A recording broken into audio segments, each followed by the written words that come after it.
Test, test, test, test. Hello, hello. Some reason Clair Obscur is oddly quiet tonight. Let's see if I can fix that.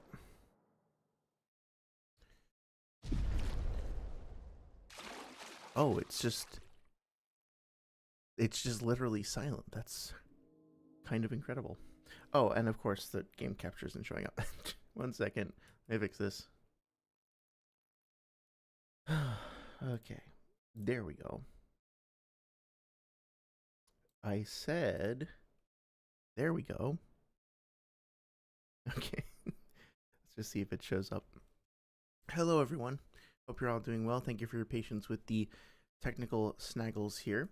I was so surprised that this area had no like background ambient sound, but I guess it kind of makes sense given how like harrowing this spot is. Remember how I was saying in the previous streams that like I was wondering if we would get back to the sort of darker, edgier tone that we originally saw, and then well, now of course we're here. So I'm gonna do a little audio test real quick. Test, test, test, test, test, test.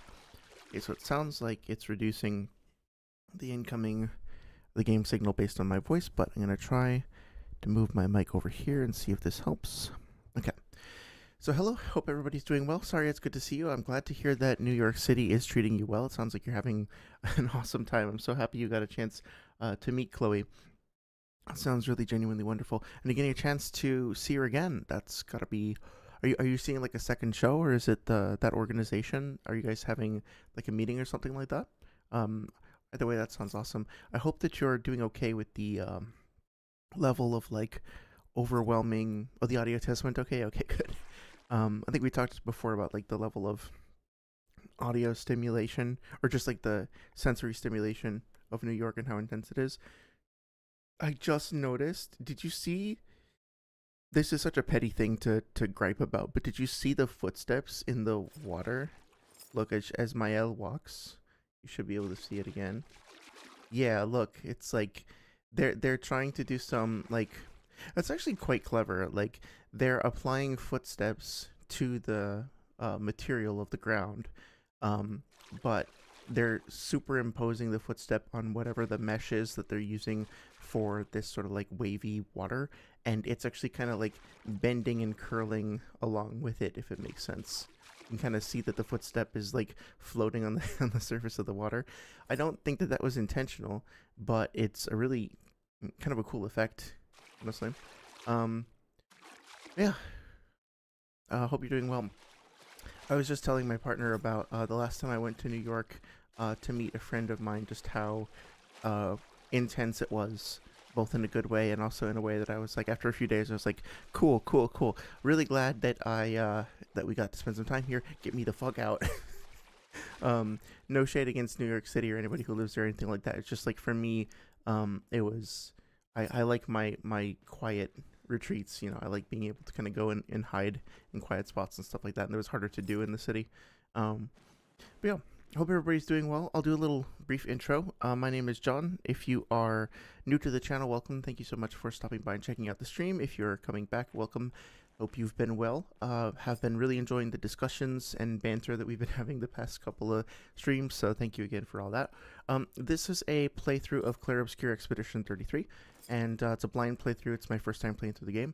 I'm a game dev. I've been working in the industry for about 10 years now, and I really love gaming as a means of entertainment, but also as like a storytelling medium, and games like Clair Obscur are particularly inspiring to me because of how they use like all the different aspects of the game to tell their story. There is consistency of direction in games like Dark Souls and Elden Ring, and now in Clair Obscur, that I find really interesting. So my goal is to try to comment on that as I go, to like mention, oh, like the thing with the footsteps, right? Like we can talk about how footsteps are implemented in games and how they work, some of the snags that you might run into when designing or trying to implement a given feature. I'm happy to share stories about like my experience in game dev, or just to talk about like game design in general. I've been really really interested in trying to figure out how these guys do their storytelling through their environment, through their UI, through their world design. I think they're up there with games like Dark Souls in terms of using every part of the game to tell the story. Um, Last time we confronted a major boss, which was super awesome. I feel like that boss did a really great job of introducing some interesting and compelling mechanics and then evolving them over the course of the fight without getting too elaborate.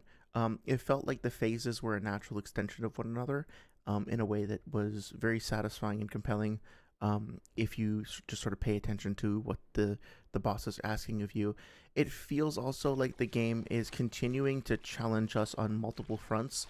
So it's not just like enemies have like more damaging attacks or bigger health pools, but they're also making sure like, hey, you've been testing out you've been like paying attention to parrying, right, player, and not just like randomly button mashing to parry incoming attacks. You've been watching animations while parrying. You've been keeping in mind that you might need to switch between a parry and a jump and stuff like that, right? So like the way that they're progressing their difficulty is also like kind of non-linear, I guess, in that way. It feels very organic.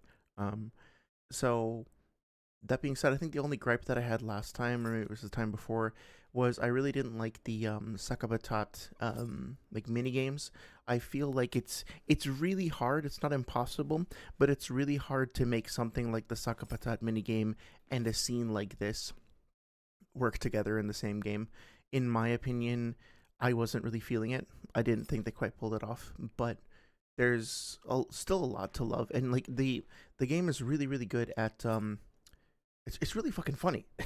Just to put it bluntly, like some of the interactions with the gestuelle are so fucking funny, and with Eskia as well. So I think it does actually have a very good sense of humor. Just sometimes can be a little bit immersion breaking. But that being said, we're going to dive right in and just take our time and explore. I think I'm starting to get a hang of some of the different characters' ability sets and their synergies and stuff like that. So I might take some time to do a little min-maxing here or there. But other than that, yeah, let's just keep going.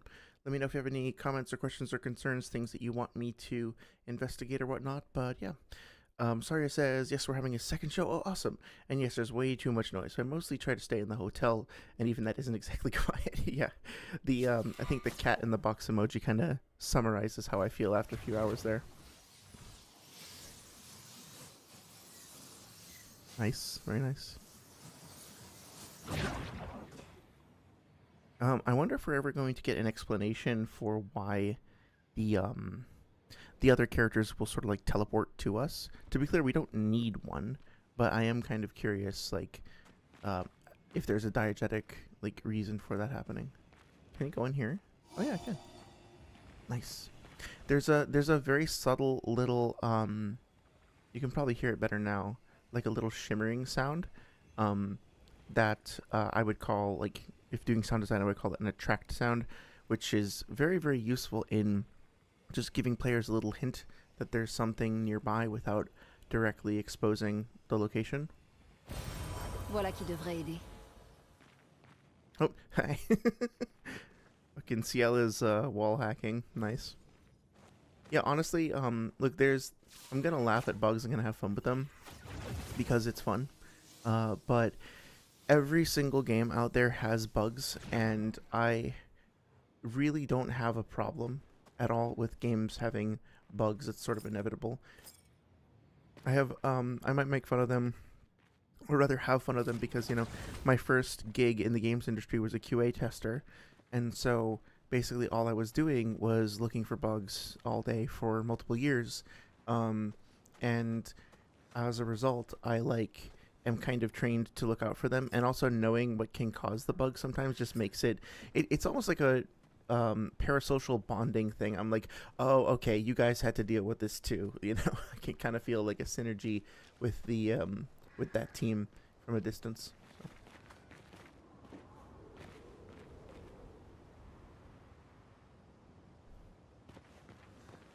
I'm trying to play with a little bit louder volume. It's challenging to sorry, as I'm doing it right now. It's challenging for me anyway to hold a conversation or to kind of talk over the gameplay when I can hear the game sounds because I'm so inclined to want to listen and listen carefully, and it's very distracting.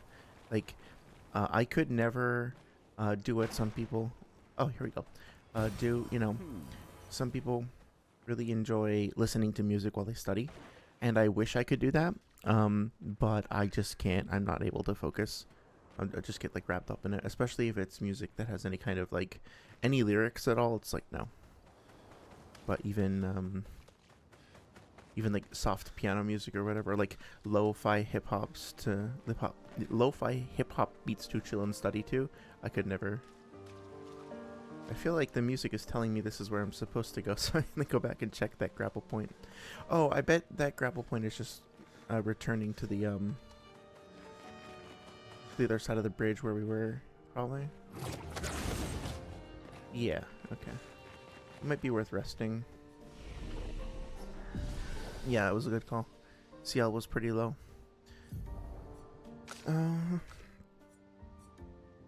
Just gonna keep going with might here. You know, I did like the idea of fast characters with a lot of agility that would also have, you know, like the ability to spam out a lot of like critical attacks. But honestly, like I'm finding solid, consistent builds to be pretty compelling at this point. Maybe it's not as much fun or whatever, but yeah. So let's see what's Loon's got going on. Fire Rage deals increasingly high fire damage to all enemies every turn until Loon receives damage. Stuns self if interrupted. Interesting. Okay, that could be fun to try. I really do like the fire builds, even though they're like sort of basic, I guess. And then it pairs nicely with an ice, some ice magic. I don't have that much in the way of ice. I just have Ice Lance. Deals low single target ice damage, gains 4 AP, so it's kind of useful. Deals medium ice damage to all enemies, greatly increased damage. Okay. Yeah, I think I'm just gonna go with this. I'm probably not gonna play Loon for a little while. What do we got here? Heals 1 to 3 allies are 46. Oh, regen. Yeah, that's pretty powerful too. Excuse me. Honestly, I feel like it makes more sense to give her this, because if I'm gonna keep her in the party, I think it'd be as like a glass cannon / healer. So let's try that.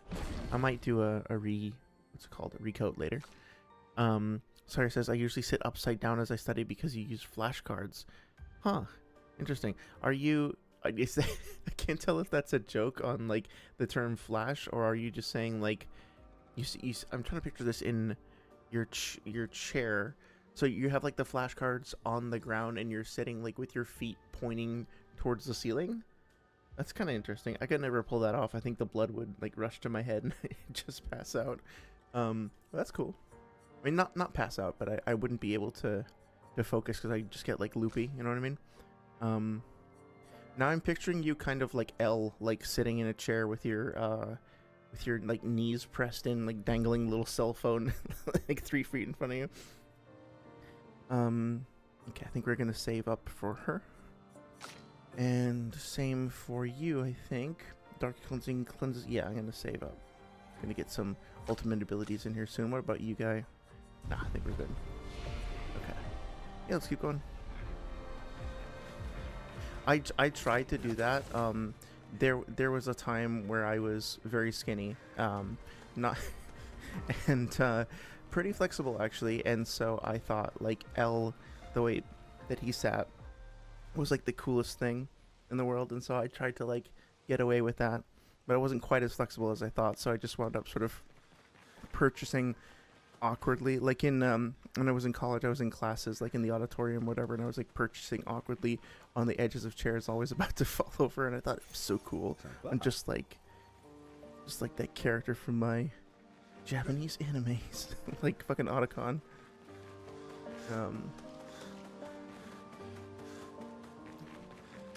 Ooh, okay.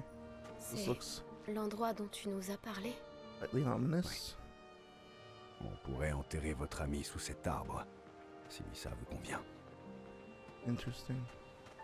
This reminds me of that scene from Berserk where I think it was Rickert had made all of the swords as monuments to each of his individual like fallen comrades. Oh, here's Eskia.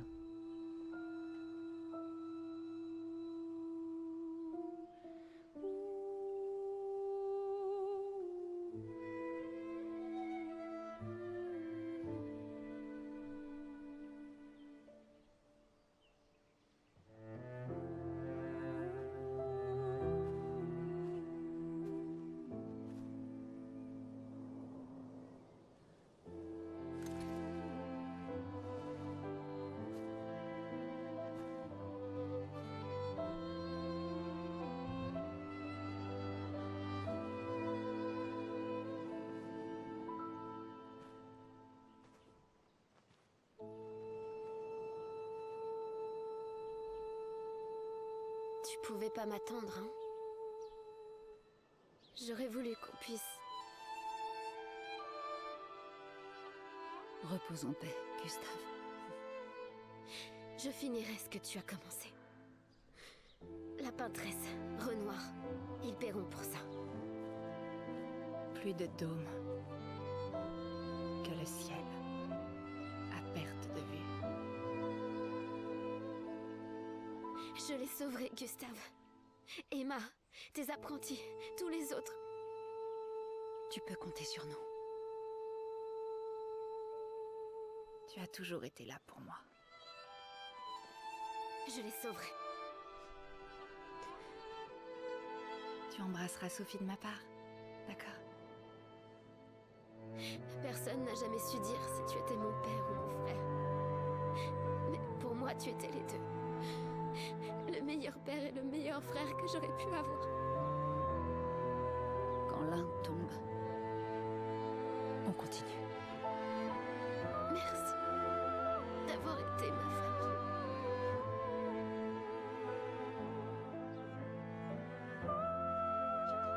À bientôt. Dans une prochaine vie.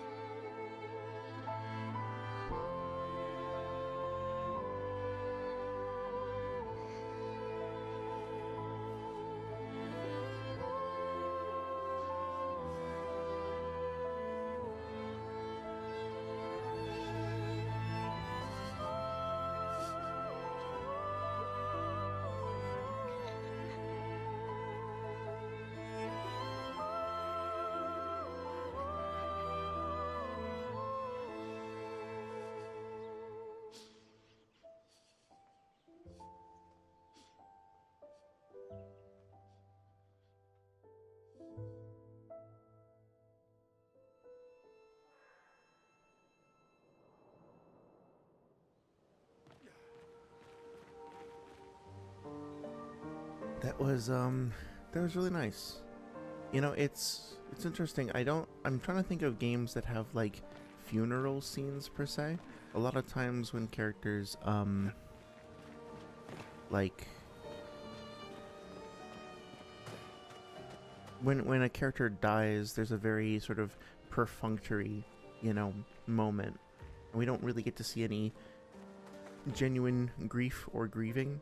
It's just kind of come and gone. Like it's the most egregious example is in whatever Call of Duty game spawned the press F to pay respects meme, right? It's just sort of treated like a prop. But no, that felt pretty genuine, you know, like each character got a chance to say their own words and to kind of express grief in their own way. They each had different like style or a different way of expressing how the pain was affecting them, how the relationship with Gustav affected them. That felt very genuine. This is such a like nerdy, nitpicky thing, but am I like the asshole, so to speak, for thinking that it's kind of silly for them to just leave the arm there? Like, I know it's a symbolic thing, right? But that's also a really important, valuable, rare piece of tech, and they know that there are enemies around that could potentially scavenge it. I guess you could argue that they're not thinking clearly or whatever, but I was almost expecting like one of the characters to take off, like to remove one of their arms and replace it with the with Gustav's device. Oh, I see. It's like a loop around like this. Okay. Um, not that I think that needs to happen or anything, but I'm just surprised that they would leave it there after all this. I guess they're just doing the best with the best they can with what they have, you know.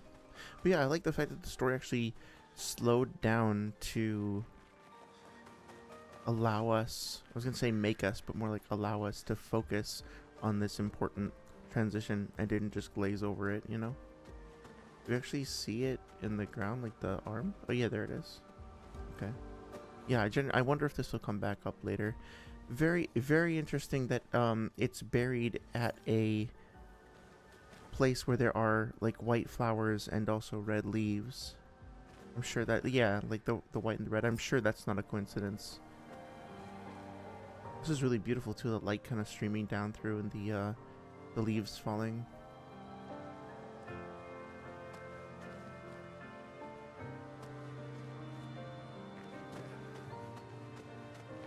Okay. Oh yeah, sorry. It says pain, and I don't mean bread. Yeah. It's I never know how I'm supposed to say au bonbon, because I know like that's pronunciation is probably pretty close, like au bonbon, but like I don't actually want to ever say to my friends, "Hey guys, do you want to come out with me to lunch? We're gonna go to a cool place I just found. It's called au bonbon." You know, it's gonna sound like, "Would you like to drink La Croix sparkling water with me?" I'm glad we all just kind of seem to have agreed to just stick to LaCroix, even though it's kind of cringe, but like, you know, it works.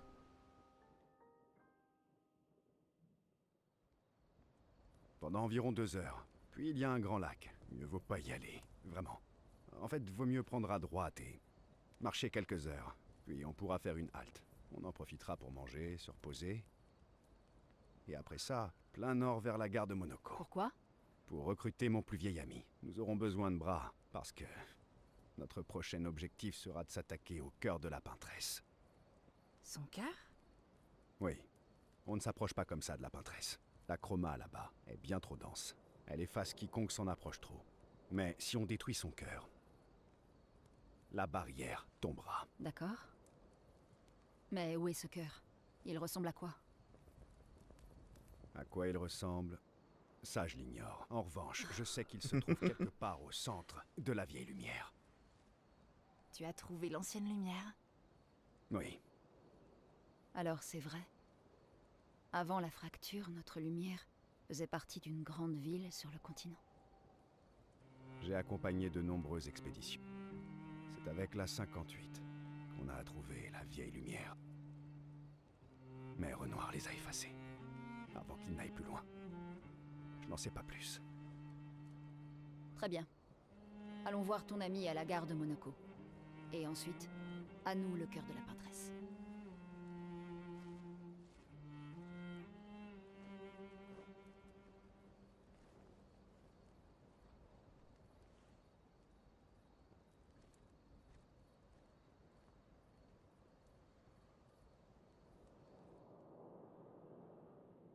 I feel like they should have a lot more questions for him. Like, again, he's just kind of an interloper in their camp. Granted, he's helping them, he's risking his life to save them, as far as we can tell. But, like, hang on, nobody's gonna ask about that. I've traveled with many expeditions.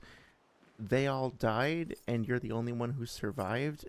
Okay, like, that seems pretty fucking sketchy. But we're all just gonna go to sleep and like leave you here with us, vulnerable in our camp.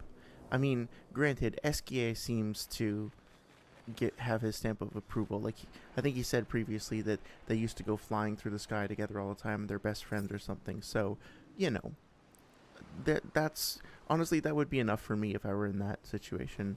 But how we don't know Esquier all that well. This guy, I mean, like, he was close enough to, what's his name, to Renoir, to not have, that Renoir could have killed him, and chose not to for whatever reason. I don't think I noticed the moon before. That's cool. It's covered in that same sort of inky goo as everything else. Nice. So yeah, I guess it does feel a little uncanny to me that they would just be willing to trust him or at least go along with him. Obviously, like Mael definitely seems a little more skeptical, but Loon is supposed to be the sort of pragmatic, like follow the rules type person, and she's like, yep, sure, okay, fine, we have a mission now. I don't know about that. It's a little suspicious to me. Anyway, let's see. I haven't been messing with Loon all that much. Right now she's got the Potierim equipped, and this is probably fine. What else do we got? Lightarim does more fire damage with skills. I mean, that's pretty insane when we think about it, so I might want to do that. Benisim. Healing skills cost 1 AP less. Okay. So that could be useful. Trebushim, random stain, plus AP when stains are. That actually, I hadn't processed that. You get an AP every time a stain is consumed. And if a stain is consumed, it's because you're using a skill. So you're getting AP back every time you use a skill. That's pretty crazy. So probably that, but I don't know if I want to necessarily spend. I only have 1 resplendent catalyst, so I don't know if I want to spend that on that just yet. Same thing with this stuff. Abisaram is doing okay so far. Dualiso, I think I was enjoying. Play again after a base attack. Yeah, that could actually be a lot of fun, but doesn't this have base attack as well? Yeah. I don't think I actually mess with that a whole lot. Play again after a base attack. I guess this would be good for a build that started off with a base attack and then like transitioned into something else, which is, it's nice, it's balanced around that, right? It's 233 versus like some of these other things around this level like are much higher. This is much higher even at a lower level, so that's cool. I think I need to kind of elaborate a little bit more on the strategy for that. Let's see, when hit lose 1 perfection instead of 1 rank. It could be useful. Rush on rank S. That I actually like this in terms of the overall like cadence of this character. Rank can't be lower than C. That's probably actually really good because even though this has been, well, this is 510, but like unranked. Okay, well, no, this is better. Biseram is better. Okay, so I'll leave that there for now. What about you? Brûlerum could increase it to level 11. Base attack applies 2 burn. Critical hits apply burn. 100% critical chance while stanceless. That's pretty good, okay. But Medalum was the virtual stance. In virtual stance, every burn applied is doubled. Okay, so if we increase this to level 10, not only do we get a massive boost and start in Virtuous, which is, it's been so painful not to have Virtuous for when I've been using the other weapons. It also just guarantees that we're going to do a lot more burn damage, and we can start off by dishing out like a shitload of burns. So yeah, I'm gonna go with this. Medalum. Yes, upgrade weapon, please. Yeah. And then for Ciel, Ciel's already got the best weapon, I think. Killing an enemy worth 4 telepies. Okay, it's only on kill though. Consume 1 moon charge and start. Yeah, that is pretty good, but it's sort of situational. Recover 5 health. Yeah, that's also fairly. Yeah. Okay, so again, like that's also, I think, your best ability. Upgrade resources. I think I have a few things I can do here. Yep. Okay, I thought I had another one. No. Okay. Verso makes my knees hurt, says Saria. What what does that mean? I thought you didn't like Verso. Makes my knees hurt sounds like you like him quite a bit, unless I'm misinterpreting. He just makes me like kind of uncomfortable. I don't know how to describe it, but yeah. My L's getting some more attention. I don't want to give you anything. I'm gonna make my L like fucking unstoppable. Okay.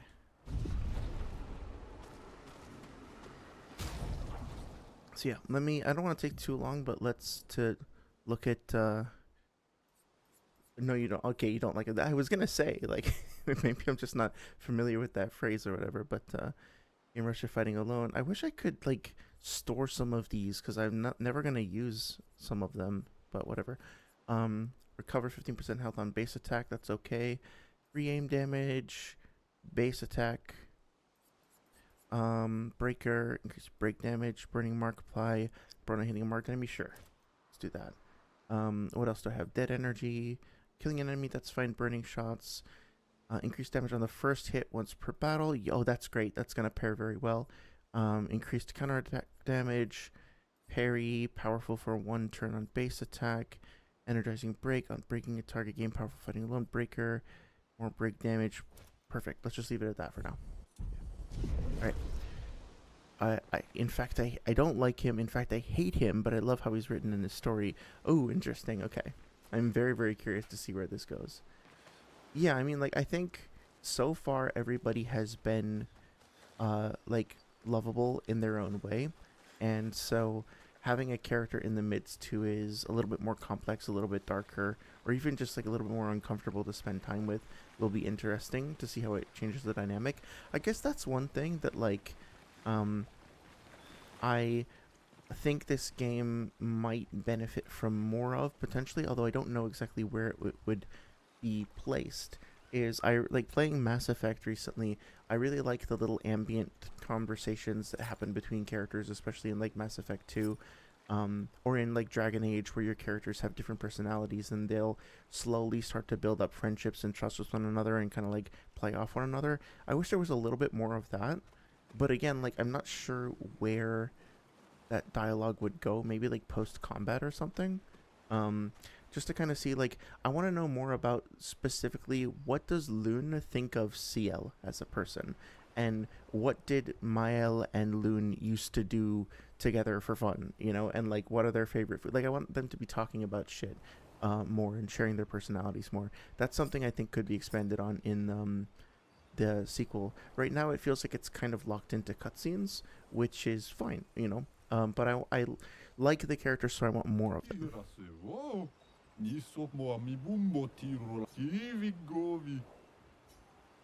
Okay. Thank you for that. Right, so I think let's just check in with our folks around the campsite and see where we go from here. C'était vraiment triste. Oui. Et toi aussi, tu l'étais. Hein? Tu pensais à Julie? Oh, interesting. Pas seulement, mais... Oui, Tu as envie d'un câlin? Mm-hmm. je crois bien que oui. Yes. Yes, of course. Obviously. Elle me fait penser à quelqu'un. Qui? Maël? Où ai-je bien pu la voir auparavant? Bah, tu croyais déjà connaître Ciel, alors. Oh, mais c'est tout à fait vrai. Enfin, je crois bien, non?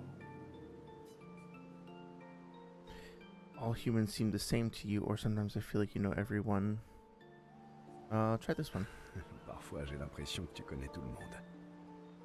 Oh, ça, c'est parce que vous êtes tous cousins.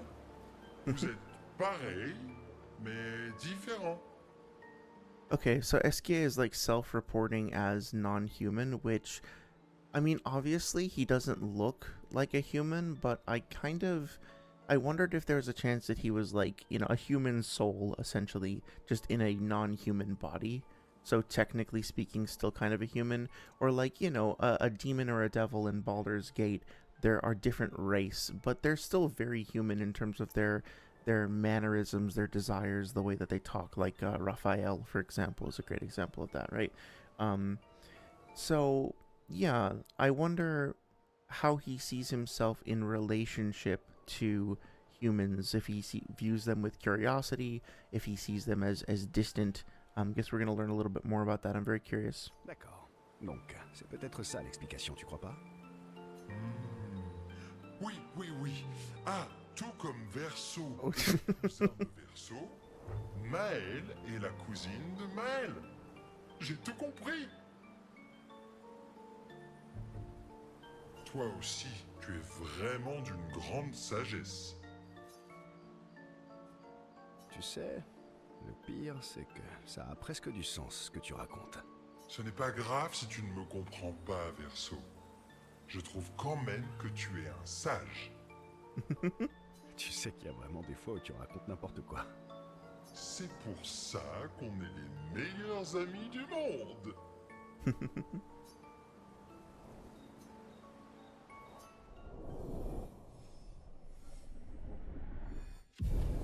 This still feels really really weird.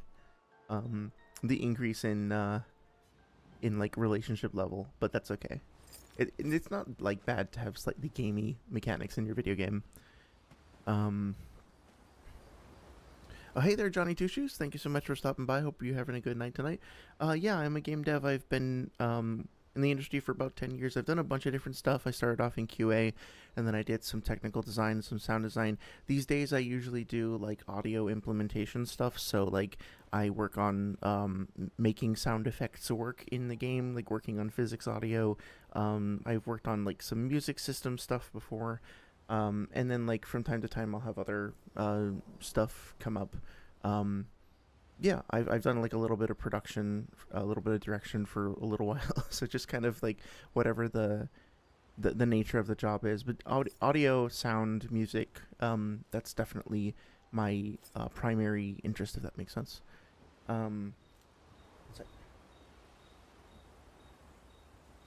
Yeah, curious if you are interested in game dev yourself. Oh, one sec, I gotta check my messages. Okay, good. Oh, good.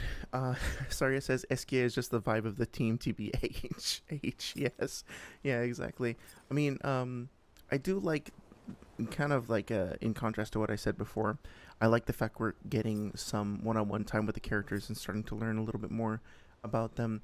I wonder, I have a vague feeling of I'd like to learn more about this with regards to the branching dialogue options, because as you know, Saria, like I've complained to you about this before, games like Persona 5 that just have several different options that basically amount to the same thing for dialogue choice really irritate me. So it's like I forget what the example is, but like Morgana asks you a question at one point. She's like, we should go home and study, right? And like we should go to bed now, right? Because we're tired, right? And your answers are, yeah, totally, yeah, I guess, or nah, not really. And if you pick nah, not really, she just says, you meant yeah, right? Like, or like, come on, we're gonna do it. Like, so you never had a choice, and it becomes extremely apparent that you never had a choice. Here, I don't get the impression that my answers are going to like affect the whatchamacallit, affect the outcome of your relationship with the character. Like, it doesn't feel like there's a lose condition to that conversation. But at the same time, I wonder if there are any branches or any different ways that it could play out. I don't think so. I don't think that they necessarily wanted to make that like a gameable system. And we're just, the alternative to that was that they just have you throbbing, meaning like constantly pressing the X button to just get through the conversation. Sometimes just introducing an occasional prompt that involves a decision just kind of like snaps your brain back awake and makes you re-engage with the sim, so to speak, like with the experience. So I think that's probably why they did it.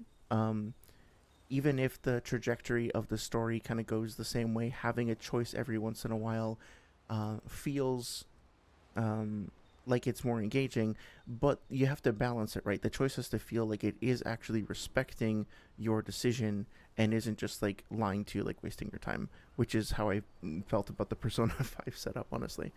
Johnny Two Shoes says, thanks for answering. Yeah, no problem, man. I'm happy to hear that. Very exciting. Yeah, actually, if I had a burning question for a long time, maybe you could help answer for me. Yeah, I'd be happy to try. Obviously I don't know everything about the game dev process, but I can happily speak to the things that I've worked on and, hopefully try to clear anything up. Comment ça se fait que Monoko vive aussi loin des autres gestrales? Monoko est un chercheur. Il parcourt le monde pour tenter de retrouver les gestrales ayant disparu suite à la fracture. Interesting. Okay, so is this implying that there was a gestral like culture or society that existed before the fracture and that they were kind of like scattered and spread to the wind as well? Les gestrales perdus. Mm. Voilà. Et en plus, il a énervé Golga. Better do it. Comment ça se fait que Monoko est un... les gestrales... Voilà. Ton plus vieil ami est un gestral? Oui. Aussi loin que je me souvienne. Nous avons Oh, tous été I guess I didn't process that Esquia counted as a gestral specifically. He struck me as kind of like his own entity, like his own kind of thing. Gustave aurait adoré ça. Mm. Pourquoi? Parce qu'il aimait tout particulièrement les gestrales? Non. Parce qu'il appréciait l'idée qu'une amitié puisse durer pendant des décennies. On n'a pas vraiment l'occasion de connaître ça à Lumière. Sure. I'm basically just gonna spend time with all the characters to get to know them. Pourquoi t'allier avec nous? Oh, here we go. Je ne sais pas si tu as remarqué, mais on ne peut pas dire qu'il y ait beaucoup d'options dans le coin. Et les précédentes expéditions? Tu les avais aidées aussi? Parce qu'elles ont toutes échoué. C'est une très mauvaise façon de poser des questions. Tu interroges toujours les gens de cette manière? I mean, you can't blame her, dude. Like, come on, look around you. Compte tenu des circonstances, on peut peut-être s'épargner les mondanités et aller droit au but, non? Yeah, exactly. Sauf que pour qu'une alliance fonctionne, il faut que les deux parties fassent des efforts. Comme dans une conversation. Mm. La confiance, ça vaut dans les deux sens, tu sais. D'accord. Dans ce cas, en gage de bonne volonté, je vais te montrer comment utiliser les Lumina. That escalated quickly. Pas la peine, j'ai compris. Oh. Ben dis donc, t'apprends vite, toi. Mais j'apprécie le geste. Merci. Mhm. La confiance, ça vaut dans les deux sens. Oh, yeah, okay, so this is what I was talking about, right? Like, I don't know for sure that either of these things are going to change my relationship with Loon, but I already feel like this is asking me to think a little bit more closely and to at least, like, engage with the situation, like the conceit of the situation, so to speak. Très bien. En gage de bonne volonté. Je veux bien répondre à 3 questions. Choisis-les bien. Seulement 3? Tu en veux toujours plus, toi, hein? D'accord pour 3 questions, à condition que j'ai le droit de poser une question complémentaire à chaque fois. Tu pousses vraiment le bouchon un peu trop loin, là. Ça me semble raisonnable, au contraire. Johnny Tushu says, if I had written a story, characters with backgrounds, a fleshed out combat system, the world that this all takes place in, what could I do to, let's say, take a next step I know nothing of for coding? Yeah, that's a really great question. Well, I will say you've already done like a tremendous amount of work. Sometimes the hardest part of the game dev process is just coming up with an idea that seems solid and then like building it out to the point where it feels like consistent, like you can believe in it and you still feel like you want to continue to flesh it out. Does that make sense? So you've already done that. That's huge. I would say there are some game engines that you can pick up and start to play with without having really any coding knowledge. I would recommend Unreal. I know it's sort of a meme at this point. Everybody uses Unreal. But that's the engine that I've used the most in my career. It's the one that I think is probably the most accessible for 2 reasons. The first being that it's free, and I mean, obviously, if you make a game with it and you sell that game, then you have to pay a certain fee back to Epic. But if you just want to download it and mess around with it for your own purposes, it's totally free. It's pretty easy to learn the basics of it, and it has a system in it called Blueprints, which you can think of as like coding Legos, rather than having to like write scripts like by hand, like open up an like a code editor and write things out line by line. You instead have this like flow chart essentially, and so you can like put blocks on the flow chart that says like, okay, when get controller, when controller does this, this is move forward, or like analog stick left forward. Then do this, character moves. And so basically you need the block that says character, you need the block that says move, and the block that says controller, and you literally just like click and drag these like wires around like you're making a flowchart, and you can make it's an abstraction for code, but you're doing it all like visually. So if you're like a visual learner like I am, and if you like rearranging blocks and stuff like that, if that's how your brain works, then it can be really easy to get something off the ground. There's tons of tutorials on YouTube for how to start a simple game, and also Unreal Engine has like preset like an action adventure game that you can download for free with explanations as to how it's set up. Once you pick an engine, Godot is another good one, Unity is another good one, Game Maker is another good one. You know, you can pick whichever one you want. Once you have a game engine, I would say pick one core thing to work on that you think sounds exciting and fun. And rather than spreading yourself super wide and being like I made this mistake when I started working on some of my own games, was like I would try to learn everything about the whole engine and then just get lost and not make any progress. So I would pick one thing that you really want to like understand thoroughly and make that come to life. So for example, if I was making like a Sekiro game, the parry system would be something that I would want to work on and get feeling good. So I would say like, okay, like just write down a list of the components you think you need for a parry.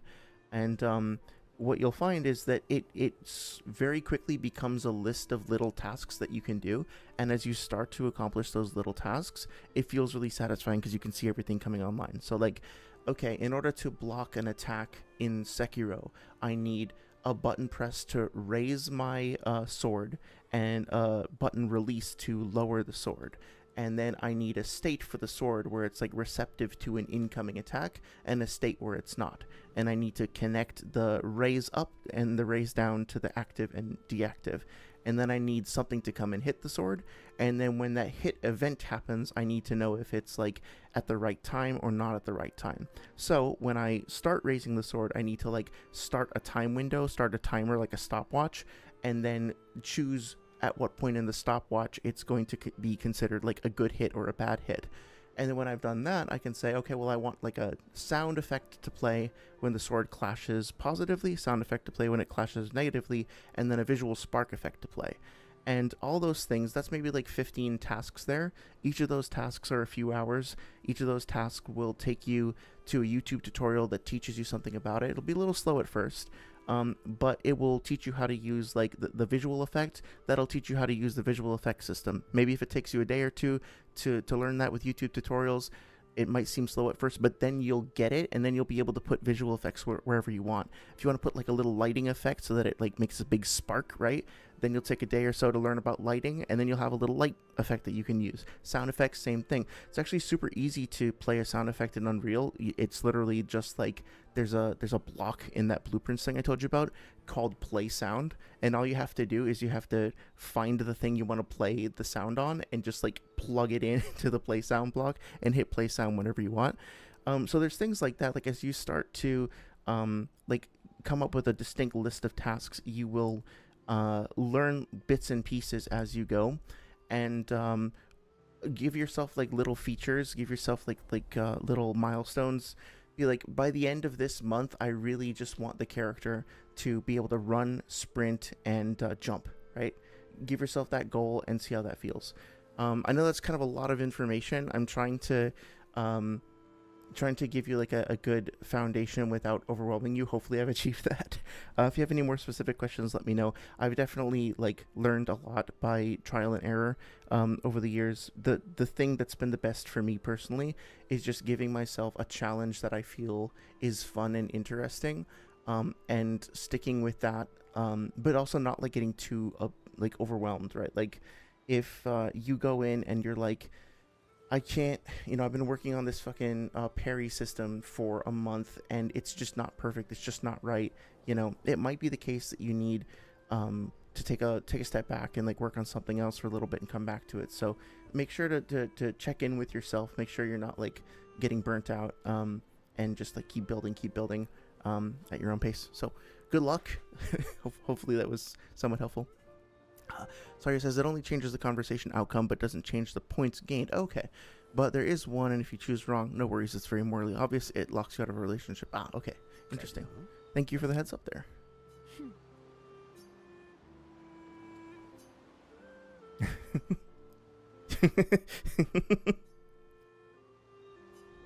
Okay, I mean, I must say, I really wish that I got to hear those conversations, the back and forth. I'm disappointed that I didn't get to hear that, but I also it also makes sense. You know, there's only so much time.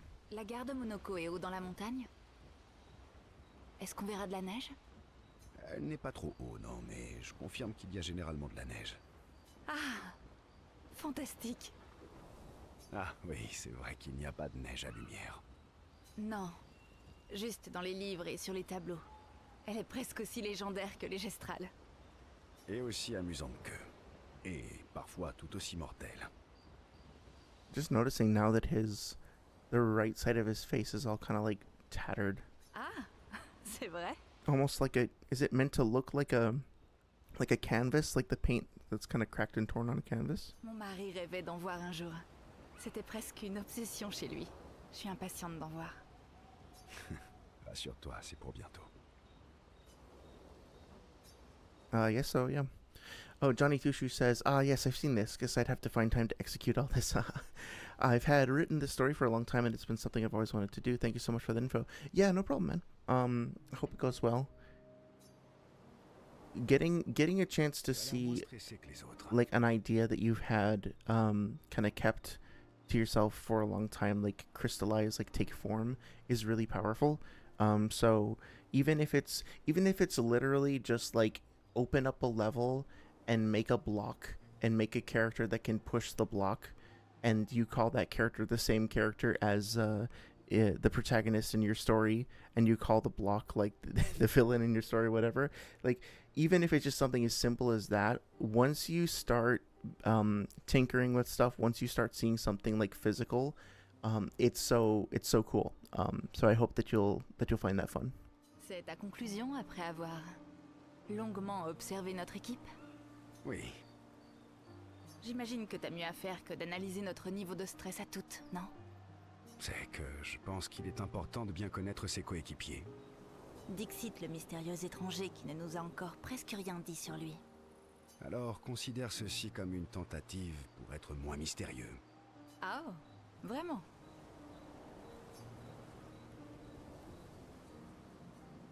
Je te propose un marché. Je te raconte une histoire, et toi aussi. C'est honnête, non?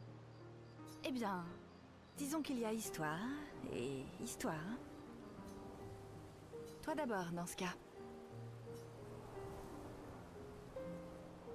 Une histoire inhabituelle, peut-être. Pleine de merveilles et de mystères. C'est peut-être un peu trop impersonnel, non?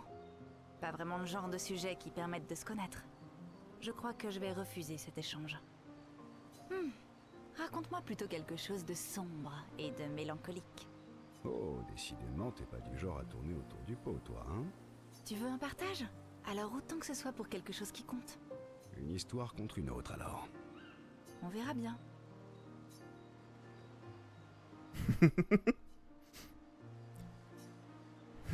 I mean, that's cute. I don't know. It feels like confusing, I guess.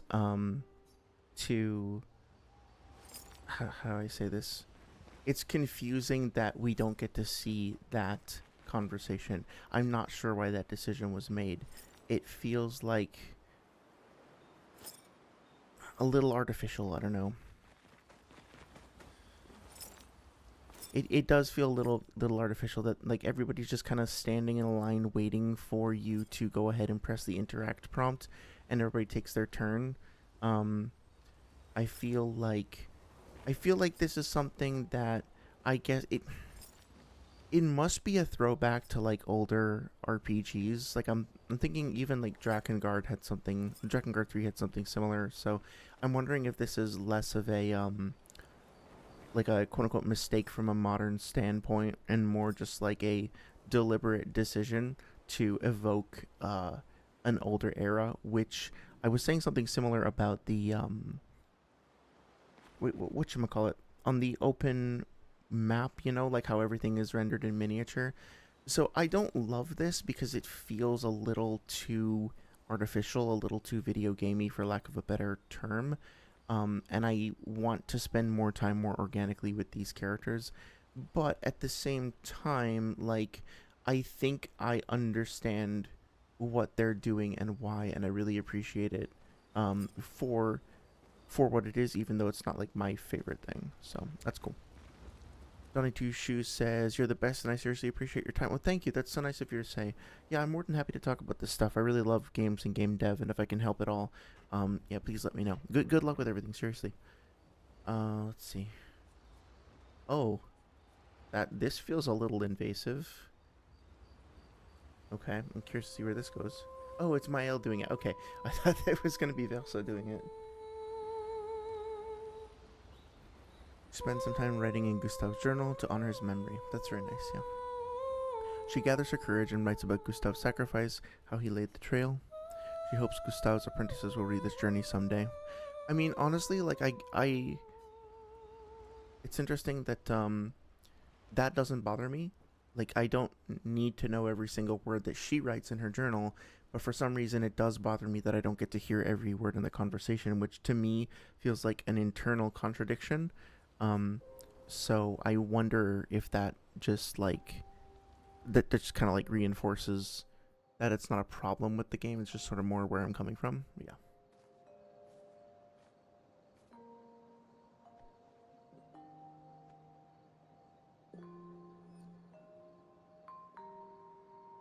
Merci. C'était vraiment un très bel endroit. Heureux qu'il te plaise. Moi aussi, j'y ai enterré des amis.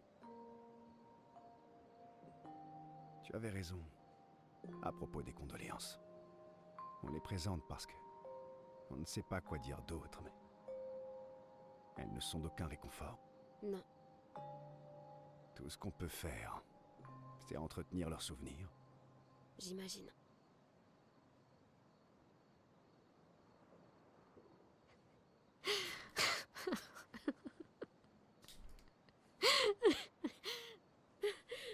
Pardon. C'est juste qu'on... Qu'on boit un peu trop du noir. Hé, pourquoi t'as rejoint l'expédition?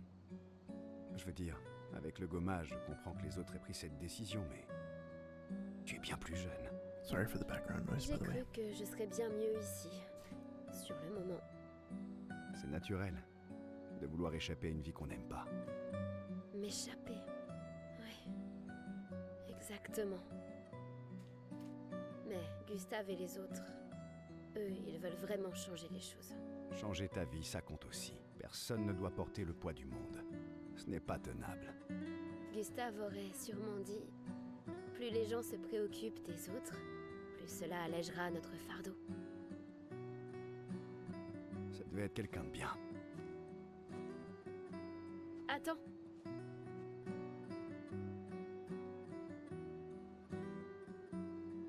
J'ai gardé celui de Gustave, alors prends le mien. Il t'en faut un si tu veux devenir un membre officiel de notre joyeuse troupe. Je dois dire que je ne te voyais pas attaché à ce qui est officiel.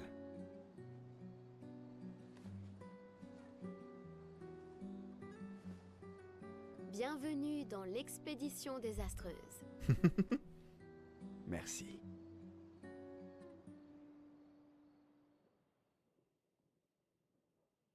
You know, I wonder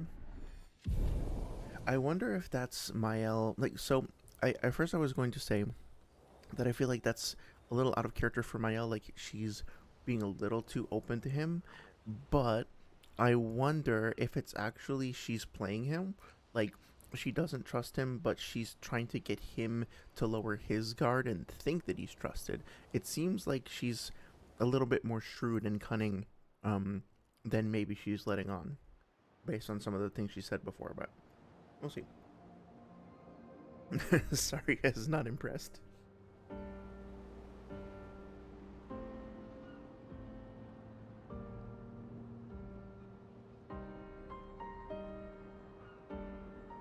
Okay. La gare de Monaco est encore loin? Avec Esquier, on y sera vite. Oh, that's cool. I also thought it was a really interesting choice to reincorporate the Lumiere theme there, because the first time we heard it specifically with that guitar rendition, was, can I like fire this? Was back when we first met, you know, Mael and Gustav, and their relationship was introduced to us along with the town of Lumiere itself.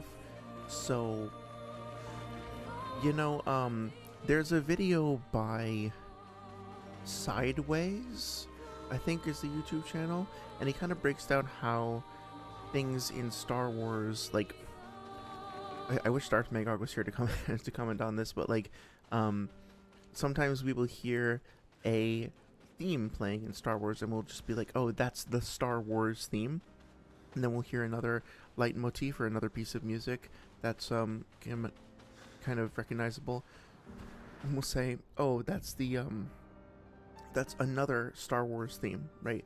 That's the other Star Wars music. But oftentimes there will be, where the fuck even am I? Oh, over there. Okay. And I'm going up there. Okay. Oftentimes we will hear, you know, another piece of music, and we might be like, oh, that's the other Star Wars music. Like, the, you know, I don't really feel like singing on stream, but the, like Jurassic Park, right? There's the two themes. There's like dun dun dun dun da da da da da da da, that one, and then of course there's the da da da da da da da da, right? So we think of them both as like the Jurassic Park music, but each of them has a different place in the narrative and is associated with different things, and really is meant to convey. Whoa, hi friend. I'm very intimidated by you. And means something different narratively. So it felt to me like that theme was very much specifically a whatchamacallit, a Mael plus Gustav theme, and then it opened up into maybe more like a Gustav plus the town theme. So it feels kind of weird and awkward in a good way for it to be playing for Verso, but I'm guessing that's the point, right? It's like it's kind of supposed to feel weird to us because Verso is stepping into Gustav's shoes in more ways than one, and now he's almost like encroaching upon the musical intrinsic bond that these two characters had. It feels really, I don't know, like you just broke up with somebody and then you started dating somebody a week later, and the first place that you took them is like the favorite restaurant of the person that you just broke up with.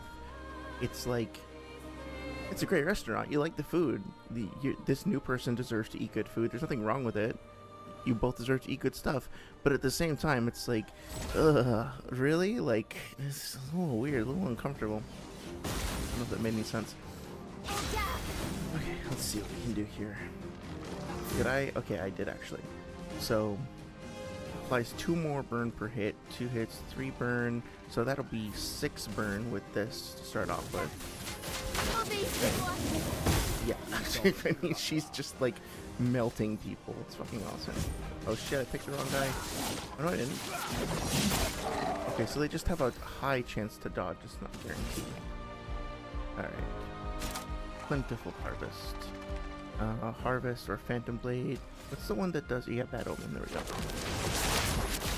Je vous witness. The animations are so cool. Appréciable.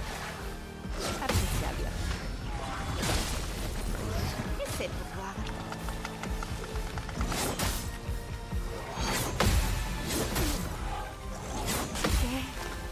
Yeah, listening for that little like slicey audio cue has been so helpful.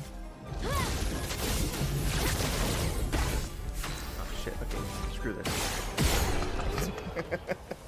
Oh god. Yes, exactly. And I can feel myself, like, obviously I'm still no expert when it comes to, you know, min-maxing. Like we were talking about this with Darth last week, min-maxing my build or anything like that, but I'm still, I feel like, getting to a place where I'm much more comfortable with the rhythms of combat, and I know my character's abilities better, and everything is just feeling a little bit more fluid, which is super satisfying and fun. Slightly, I'm not gonna lie, slightly disappointed that Eskia doesn't like knock down and break apart all of those the trees as we go. It'd be fun.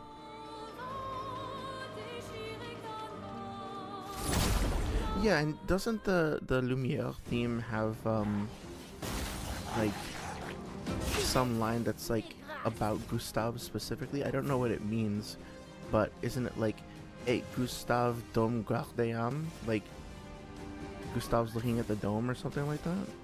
So it feels like a very Gustave song all in all. He just annihilates them. So fucking good.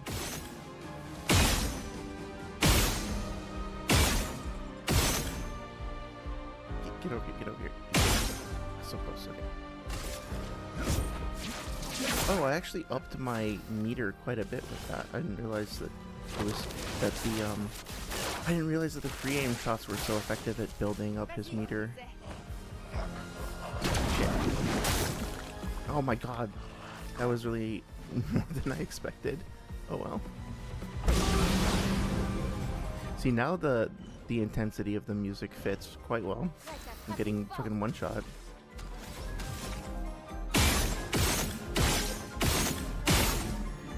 Okay, there we go.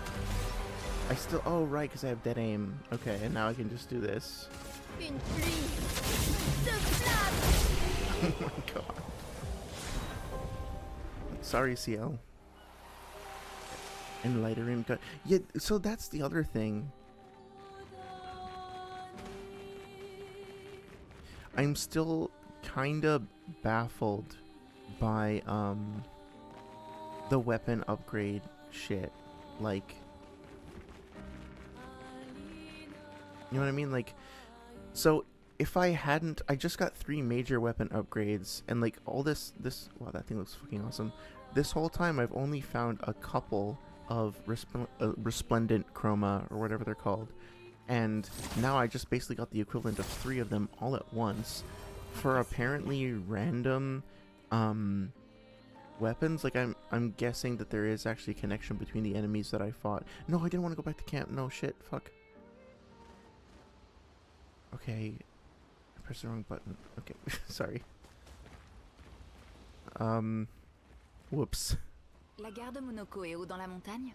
Oh, it's still this part in the story. No. Okay. Et aussi à... Ah, mon mari rêve.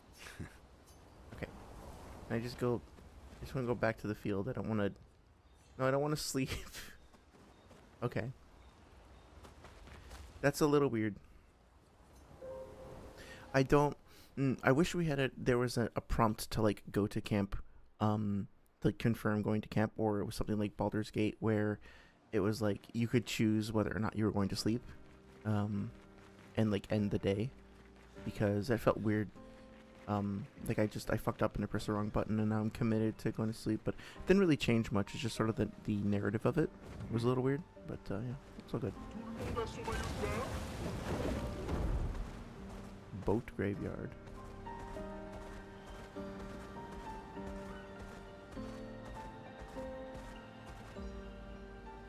I wonder if we'll get the ability to break the coral later.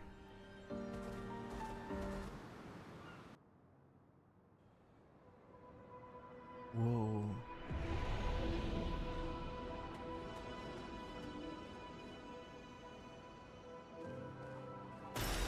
Excellent. I need to remember where these places are and come back and like get screenshots for later. Actually, I might, if you don't mind, I might actually do that because I will forget and I want this screenshot for a thumbnail. 1 second.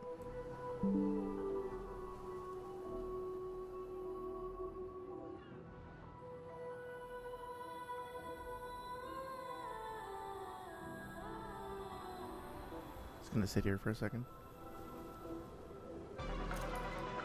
Whoa.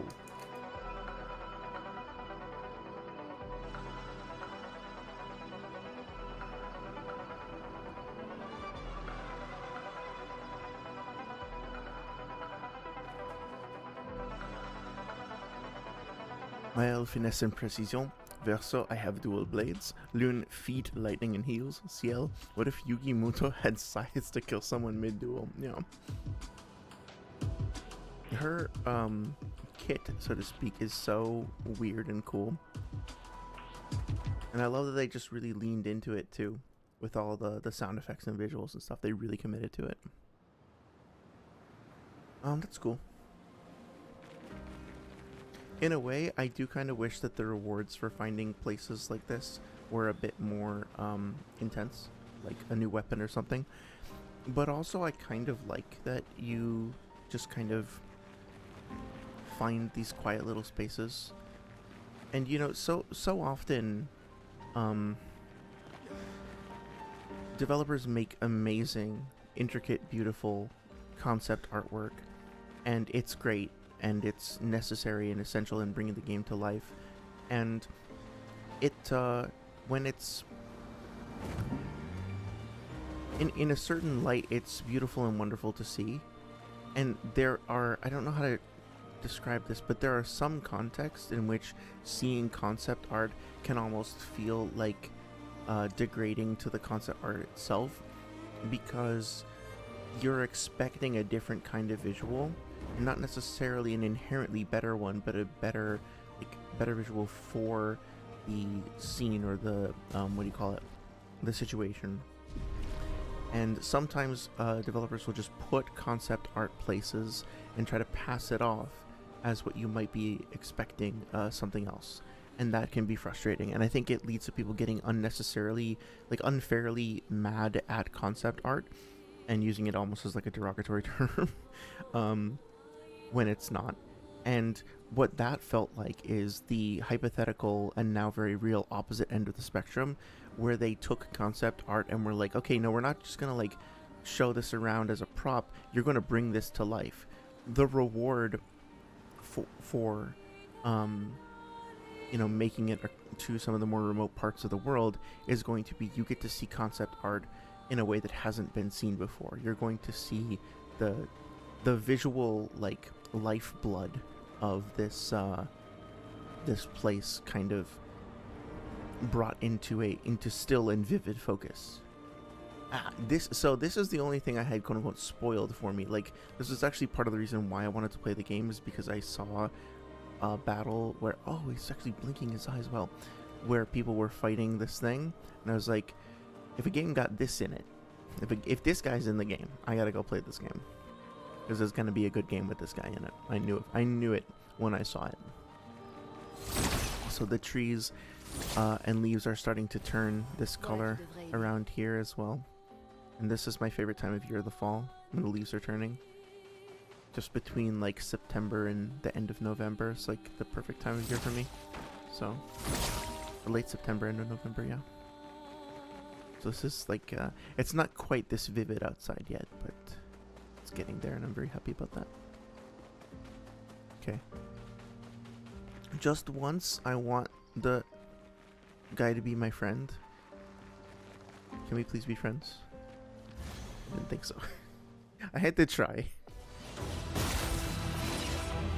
What's that? Does that just mean big head? Attention.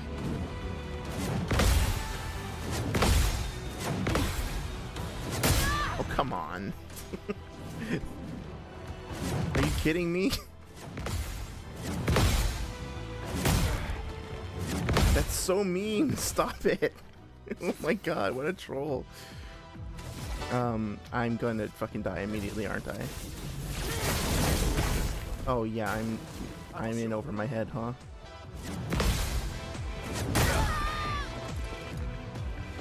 Well, maybe not. Maybe I have to, like, break him or something. I'll try a couple times. There might be a secret that I'm not aware of, like, has happened a million times before.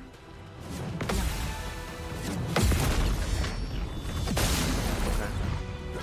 Yeah, I'm curious if I can at least get him to the break bar.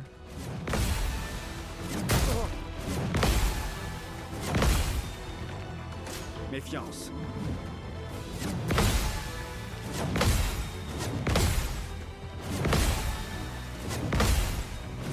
Really?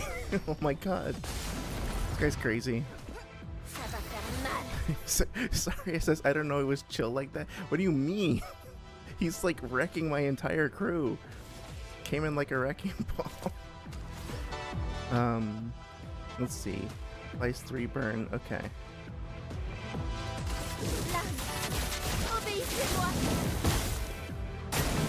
Défiance. Doing nothing.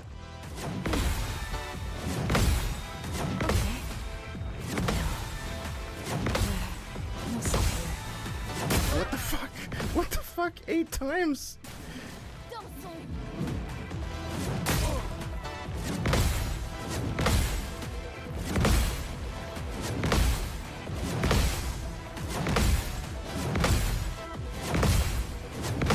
Oh my god. He just won't stop. How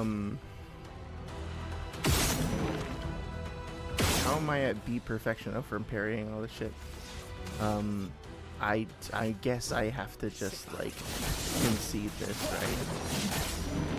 I'm doing no fucking damage to him. Sur moi.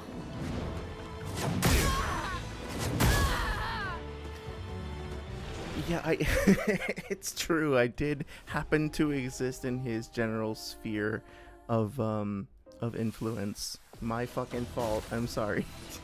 I'm gonna try a couple more times. I don't think there's anything I can do right now though. Je me sens mieux.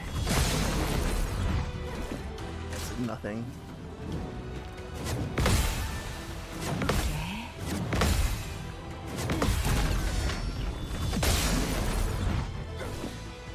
Maëlle.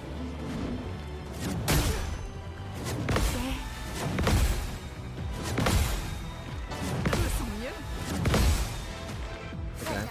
I'm wondering if like I just keep that up eventually, if he'll just like break himself or something like that. He's a good boy. Okay. Je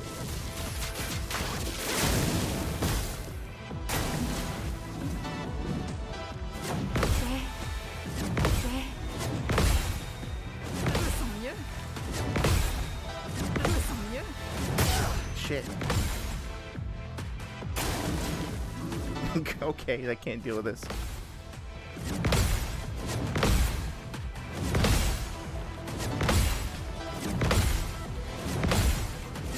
Oh my god.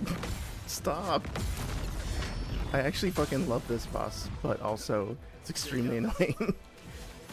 I'm going to keep going until I die here. Because I want to just see how far I can get, but yeah. Not very.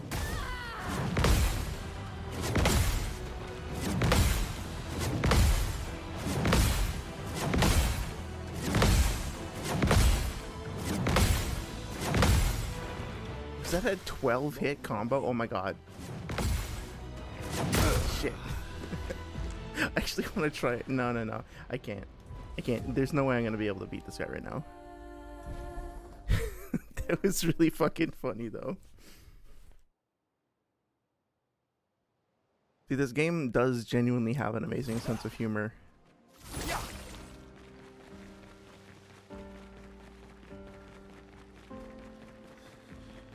I'm guessing that like eventually he'll tire himself out or whatever, but I don't want to. I feel pretty clearly underleveled right now, so I don't want to deal with that.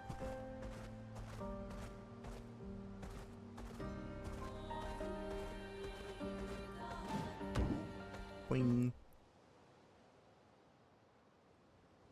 Ooh, beautiful.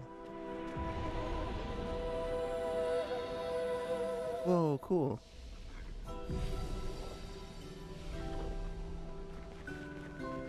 Oh my god. It's one of those things. I really want to know what the deal is with them. I love the aquatic environment too. Getting a chance to kind of step back into that is amazing. Hi, friend. You guys are friendly, right? Oh, thank god. Finally, like a friendly one. Or not. I don't want to fight you guys. Oh, hi. So you can be nice. Oh, that sauna is back. Is cool. Is this close to believing that we never have clients? Our location is terrible. Yeah. We should have many more clients. We are, after all, the most talented people in our field. We take great pride in our craft. I believe a demonstration is in order. What do you say? Yeah, let's do it. Oh, I see where this is going. Weapons. Yes. Nice, okay. This is I'm gonna end terribly, I'm sure.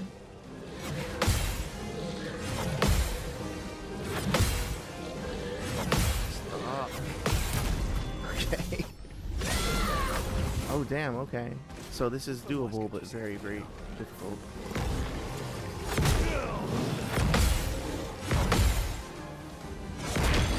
Okay, I feel like I parried that, but okay, whatever. Alright, so this is gonna be tough, but I think this is maybe possibly doable because he just revealed to me that he has something like 40,000 HP. So now that I actually know that that's, you know, within the realm of possibility, yeah, like at least I'm chunking him pretty decently. So.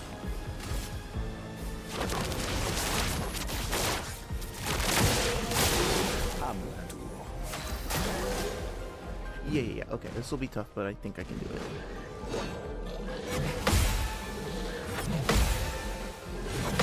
3, 4, 5, nice. No, parry though.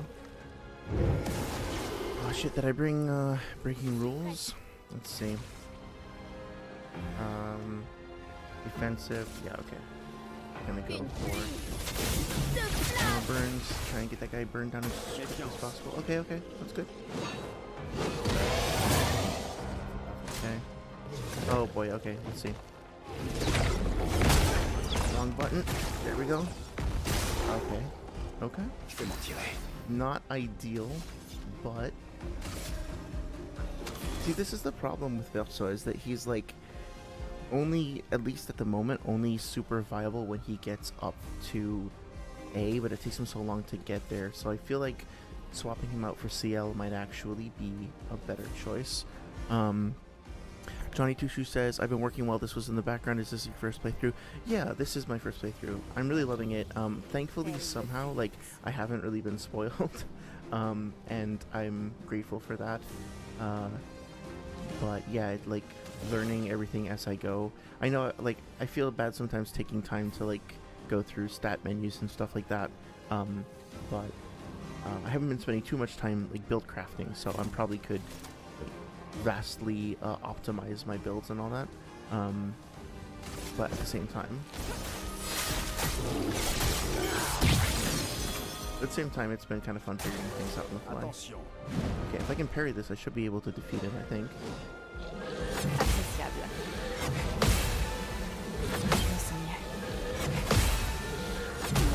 Just a little too soon. Okay.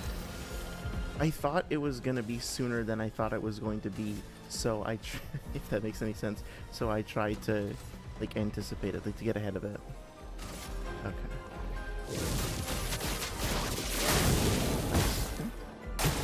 Attention.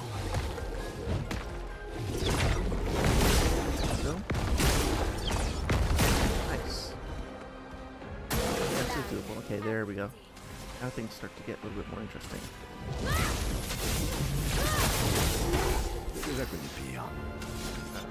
Okay.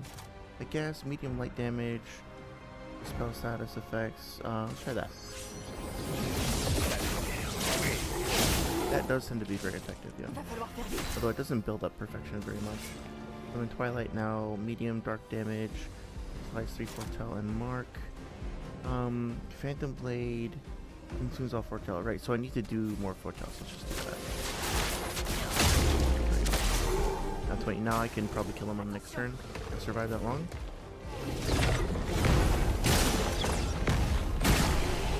Nice. If he survives that long too. Okay, that felt exactly right difficulty-wise. That was great. It's been a long time since me and my bud stretched out. And our weapons, ooh, let me tell you, they felt great. Hey, you know, oh, interesting. His pants seem very similar to Esquier's as well. I wonder if there's a reason for that, if they're like part of the same tribe or something. No hard feelings. Now you've gotten a glimpse of the power our weapons hold. They're so powerful, they're easy to swing. Ooh, and they're beautiful to boot. And since I'm in a happy mood, there's a discount on everything. So, what do you say? Interested? Yeah, absolutely. Okay. Yeah, my first playthrough. Yeah, they're so cool. I like finding chill things that I can actually engage with without being mauled, I suppose. Johnny Two Series says, fantastic. I just finished my first playthrough about a week or so ago. It really is one of the best games I've ever played in a long time. And yeah, do everything you can to steer clear of spoilers. Will do. Yeah, thank you. I appreciate that. I'm really glad to hear that you're liking it too. Yeah, it's every once in a while a game kind of comes along that just kind of really resonates with me and really feels very special. The last one before this was the Outer Wilds, excuse me, which I might be interested in playing on stream at some point as well. So that should be, I'd love to talk about that a bit more at some point too. Okay, so this is weird because I already have a Lanceram and it's letting me replace it rather than upgrade it. But I feel like this is almost an essential thing for Verso, given his tendency to stay at a low perfection. I already have this at level 11. I guess I don't have this at all. And I don't know who this is for. Oh, it must be for Verso. +1 to all perfection, but can't reach rank S. Base attack gives 10 perfection. Okay. So I guess I don't really just need to spend 15,000 for one upgrade there, but I don't have this at all, and this feels like it would help catapult Verso up.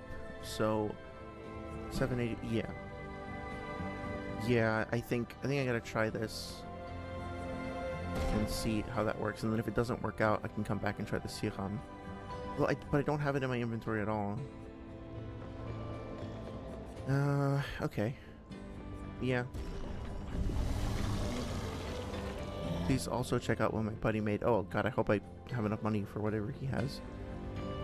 Hang on, that's 643? So I'm at Abyssaram right now. Descending, ascending, alphabetical power. Yeah, here we go. So I was at 510, and this is 788. Okay, that's a pretty big leap up. But I think Lanceram is probably better. Cool. Okay. Oops, I wanted to talk to this guy. There we go. My partner in crime here doesn't talk just like the rest of us, apart from me, of course. Let's see what he's got. Oh, maybe I should have saved up some money. Oops. Consuming foretell applies 2 burn on target per sun charge. Goblus. During twilight, every time foretell is applied, it also affects another random enemy. That's probably good. Apply 1 burn every 3 foretell applied with skills. That's pretty great. Consuming foretell applies 2 burn, 100% burn damage increase in twilight state. That's pretty good too, although I'm not going to be doing much burns directly. But that feels like a good purchase. Lightning skills, that's an upgrade from level 3 to that. Okay, that's not bad. Cruleram, don't lose rank when taking damage from powerless enemies. Oh, I see. Perfection on hitting a powerless enemy. Ruler room. So that would go up to 10. Yeah, that's tempting, but I would rather keep her other one. So let's try Goblin Sun over here, and see how that works. Okay, cool. Really glad I found these guys. Let's see.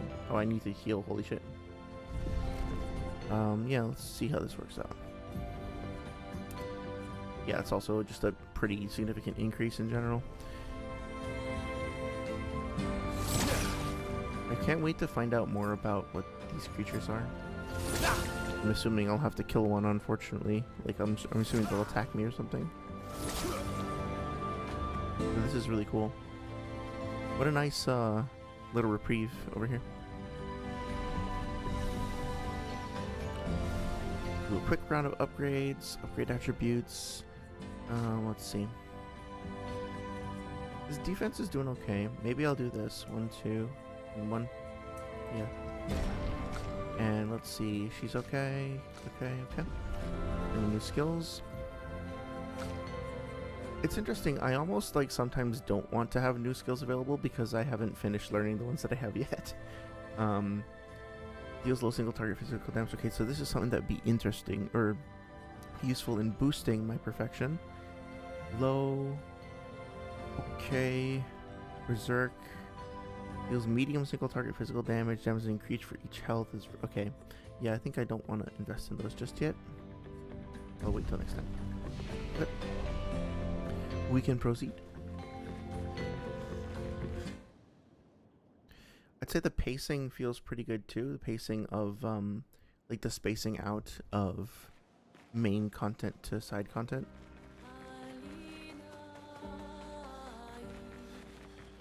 Oh yeah, I should probably just use SK to get around.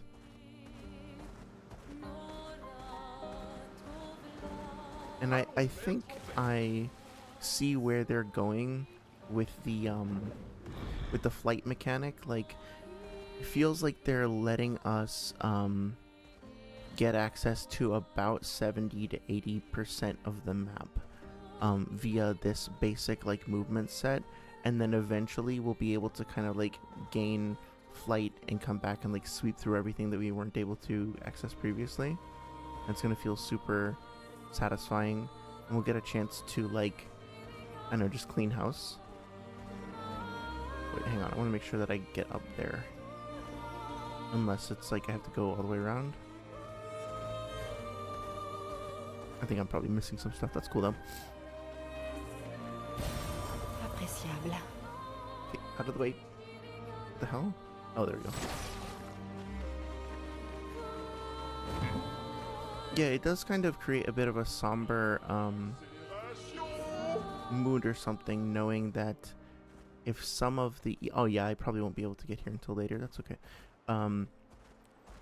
Once you realize that some of the Nevrons can actually like be friendly, and that they can have crafts and stuff like that, that they can be make a connection with you, then you have to wonder if every single fight with a Nevron is potentially like a waste, you know?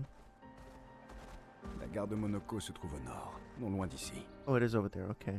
But I don't want to go there first. I want to do the side stuff first. Was this a broken portiere? Yeah, looks like it. Broken down. Oh, there actually are train cars. Looks like that's cool. Oh, very nice. Very cool. Yeah. Wait. Ah, it looks like these guys have been going after Gestral. Okay, well these guys we might want to take on. Unless the Sakapatats actually started a fight with them. Who knows?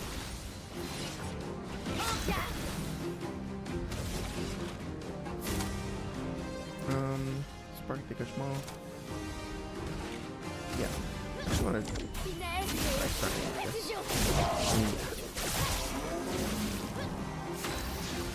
I bet there's a skill that I could use to like get her up to whatchamacallit, to then like give her an extra turn if she kills someone in a given turn, and then basically like clear everybody out immediately. Oh shit, okay.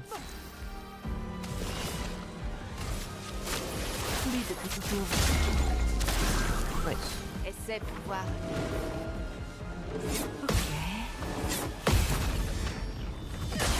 Yeah, I'm more and more I'm noticing that there is a little audio cue there that I can try to rely on. Finesse et précision. Finesse et précision.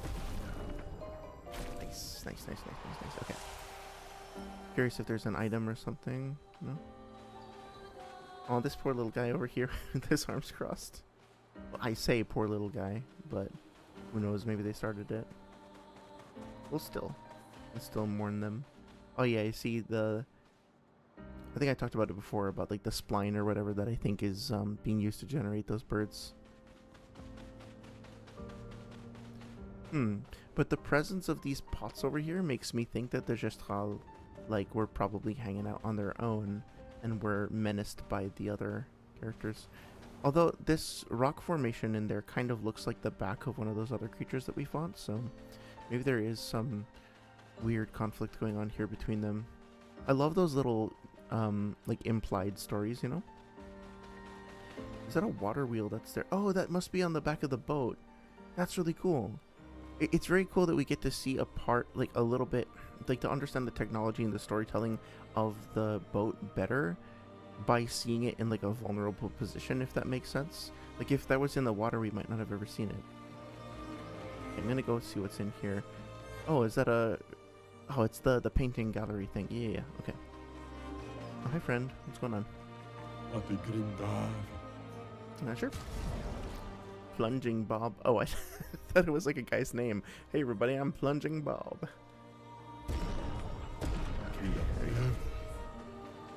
Maybe at some point I'll do like a dress up stream or something and just like change their appearances. So far I really like the default ones though. Okay, yeah, let's go check out this gallery or factory, whatever. It's so interesting, that choice of words being factory for a painting. Oh, painting workshop. Never mind. I thought it was painting factory for some reason. But even so, workshop as opposed to like studio, or feels like somehow less, I don't know, like more mechanical or whatever, you know. Okay, so there is like a shortcut. I just don't seem to be able to access it at the moment. Oh, I hate this. It's so nerve-wracking. I love the visuals of it though, but like, yeah, jumping out over the void is extremely tense, but that's the point, right? So I hate it in a good way, which is a weird phrase to say, but it's true. Wee. Okay, that's somewhat less tense. It's still very terrifying, like viscerally. Hello, friend. Traveler here, bathing in light. I have whispered my fears, yet she merely smiles a secretive smile that hints at truths beyond my grasp. She tells me the night must be met with courage, that the heart must not falter.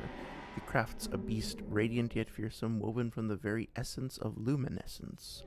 It prowls the night, casting its spectral glow upon the darkened corners of my sanctuary. Will you put an end to her night? What do you mean? She manipulates, frightens, controls everyone, all of us, all of you. Fear is her weapon. Will you put an end to her night? Yeah, probably. Curious yet admirable pursuit. The beast has paid the price, and so shall its darkness shine once again. Ooh, a lamp that can be used to... Oh, yeah, okay, cool. Okay, that's cool. So it sounds like I don't know exactly what to make of it, but it sounds like we got a little bit of tidbit about the paintress, right? That she's in some way maybe encouraging people to be steadfast against something and wants them to be ready for something, you know, but also is perceived at least to be using manipulation and fear and coercion to get them ready to do that. Not to mention that there is a darkness. Well, it's weird because it sounded at first like you were saying there was a darkness approaching, and the beast was helping, like the lamp lighting beast was helping to keep the darkness away. But then he was kind of saying that the beast was going to shine its darkness, so it's like going to radiate darkness rather than radiating light, like kind of like stuff in Deltarune or whatever. That's very interesting. Some contradictions there, at least to my interpretation.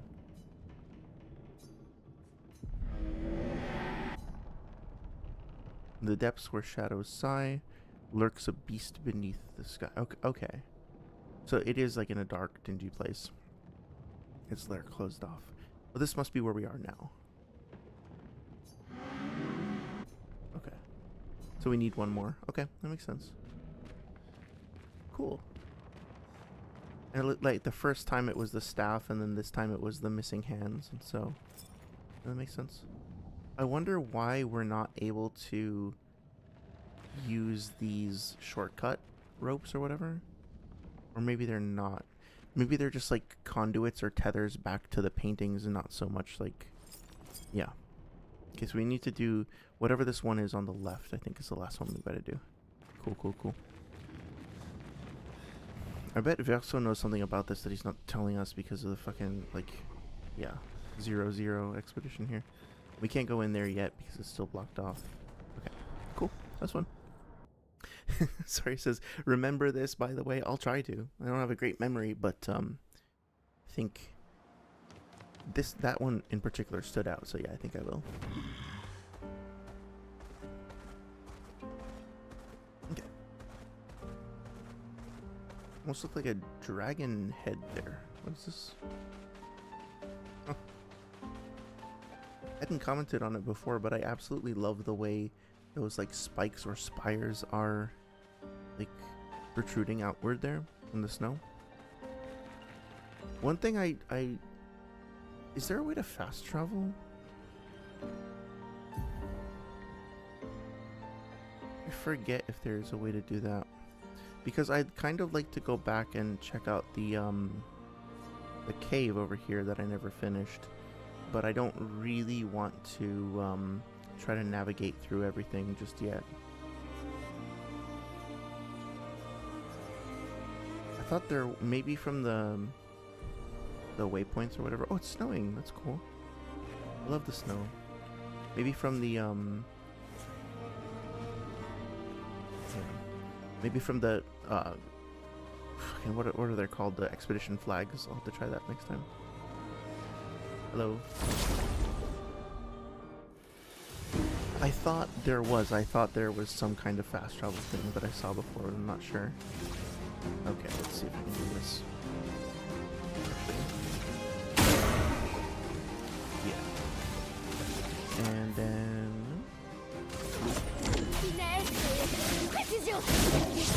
that would be at 9. Yeah, perfect. So if she had another turn, then she could have just cleared the whole thing by herself. Not that she really needed to, but still would have been cool. Nice, another level for our queen and commander. Let's see.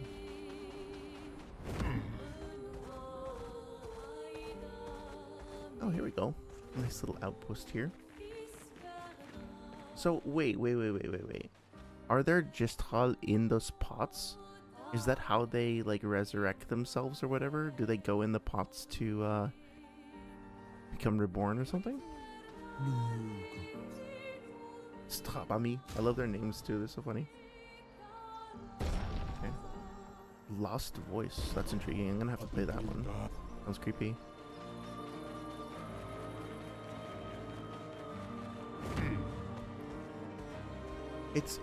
Oh, that looks cool in the background there. I'm curious to learn what that's going to be, like the blue spiky thing. This game is so... I know I talked about this before back in the first, like in the water area in the second or third stream, but like this game is so fucking good at just like completely enveloping you in an aesthetic and in a color palette. Like within, let's just like consider not just the coloring of the objects in the environment, but also like the lighting and the particle effects in the air and stuff like that.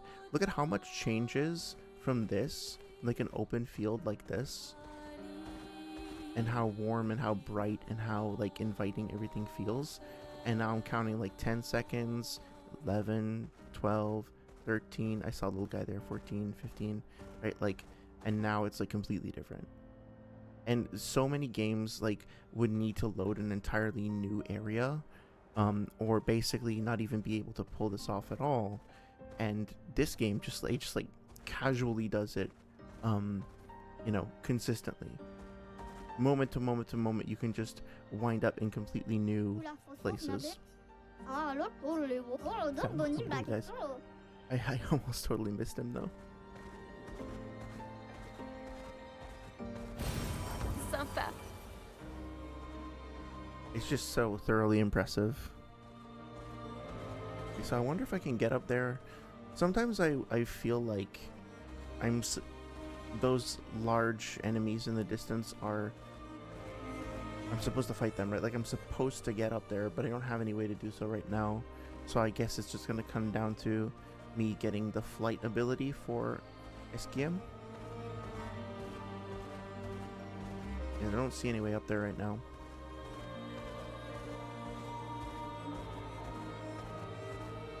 That's where we came from. And that's...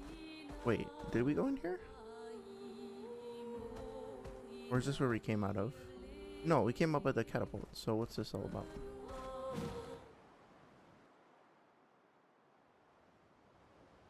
Oh, this looks new. I think. I don't remember seeing that guy before, so yeah. Okay, let's go check it Voilà out. qui est pour le moins inhabituel. Qu'est-ce qui s'est passé ici? Okay, I guess I was mistaken. I thought for sure there was like a fast travel thing. I actually kind of prefer that, honestly, so I'm not even mad about it. Okay, just leveling up really quick. Of course, more might. Yeah, let's just keep doing that.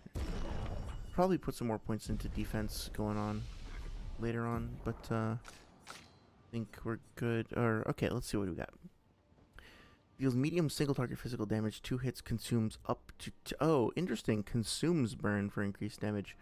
That's cool, but I don't think I want to be consuming burn. I want to let it linger. Deals high. Oh, I need more points. High single target fire damage, 1 hit with break.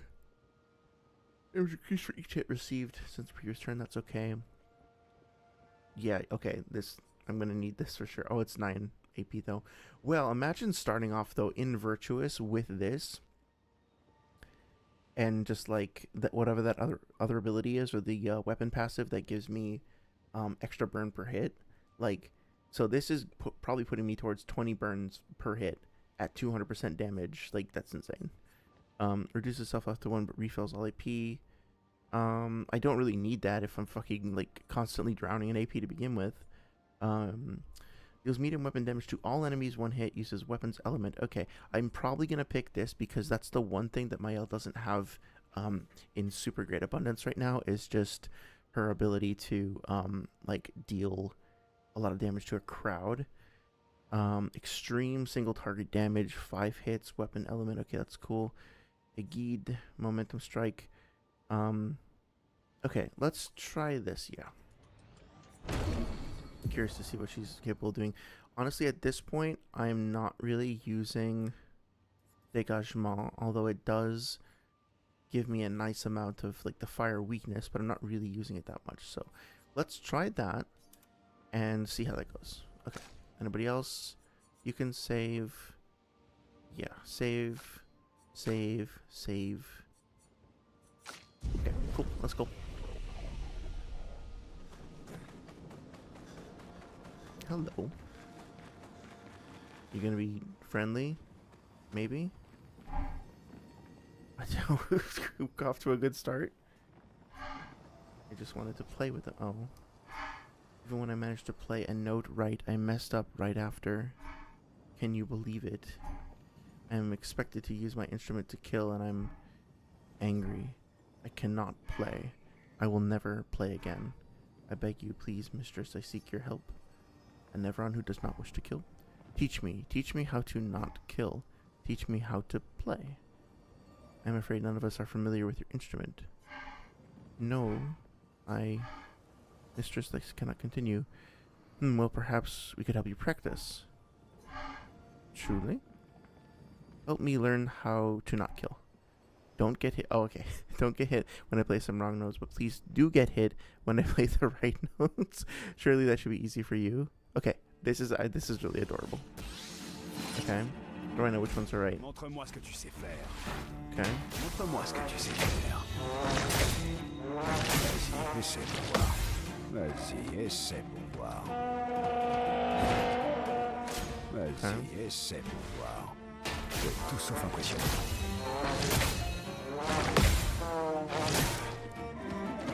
What? Oh, sorry, I have to get hit by the green ones and don't get hit by the red ones, right? C'est tout sauf impressionnant. Okay. Hooray! This is goofy, I love it. Vas-y, essaie pour voir. Okay. Montre-moi ce que tu sais faire.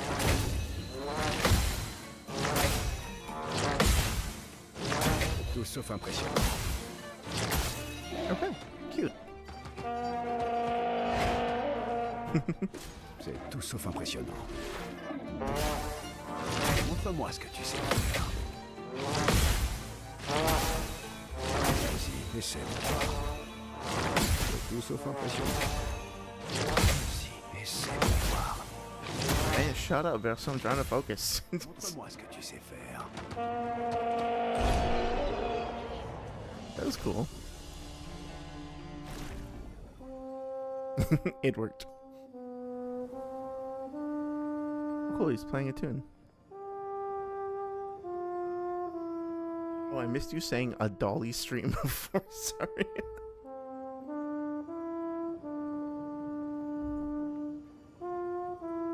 John the Maven's dress up extravaganza.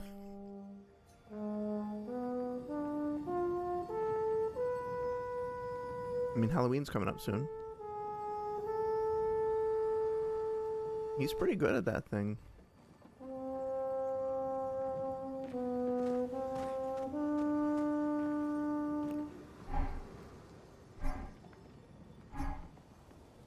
Have this to prove my gratitude. Oh, cool.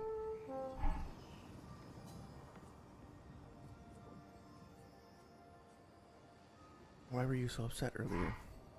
Before you helped me practice, the silence frightened me. All I could hear was a screaming void of nothingness. Oh, Jesus. But right now, I can hear it. Creation. Every friend around the world, all in tune. Wow, that's beautiful and terrifying. We're expected to kill the mistress's enemies, those who seek chroma. To deny them. I do not know more than this. Okay. Cool.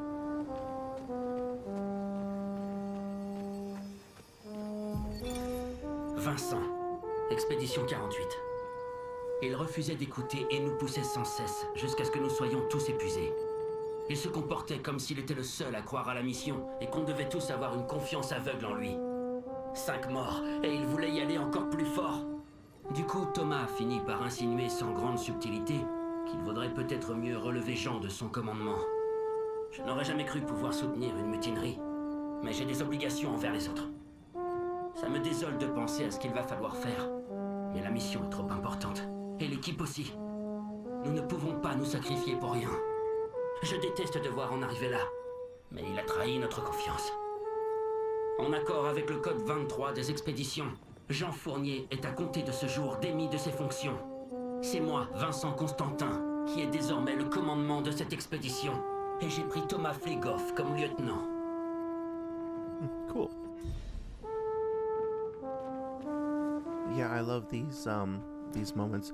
And they clearly had a lot of fun, like, putting together these characters.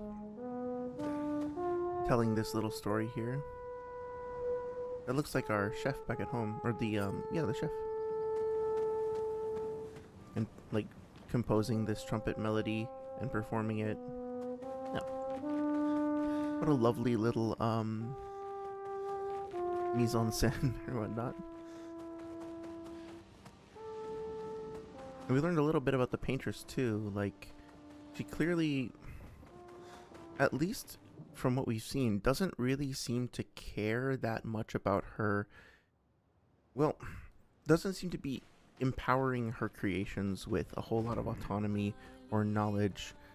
And it makes me wonder though, like, what is the deal with this relationship between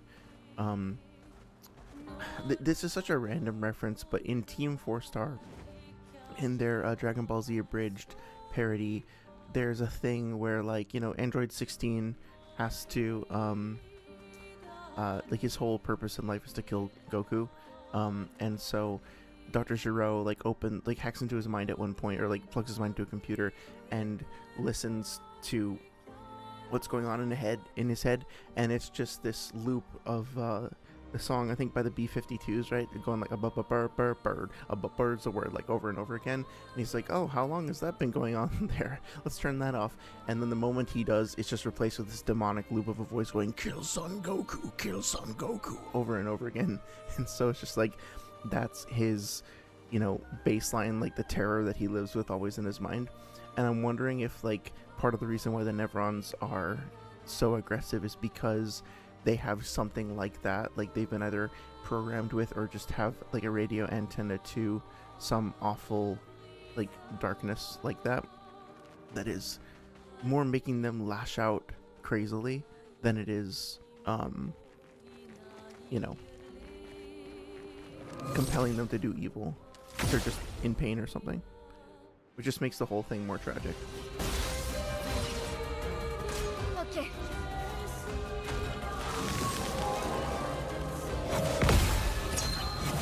Oh shit. Forgot about that. Based on the amount of damage that I just took, I'm guessing that this isn't going to last very long. Oh Jesus, yeah. Oh well. Yeah. I'm not getting anything done here, huh? Oh well.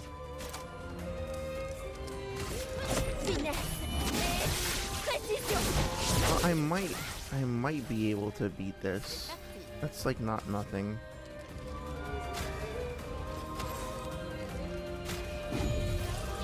Be a big challenge though. Montre-moi ce que tu sais faire. Okay. I think I'll give this like 2 or 3 tries and see how it goes. I think I'll need to be higher level to beat it though. Maël.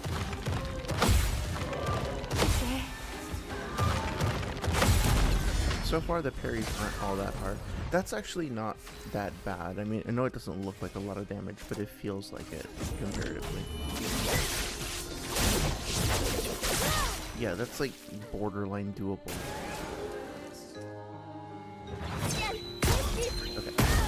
Okay. If I can figure out how to parry that, I might be okay. I want to give this 2 or 3 tries and then like 10 minutes worth of attempts, and then if I can't do it, I'll move on.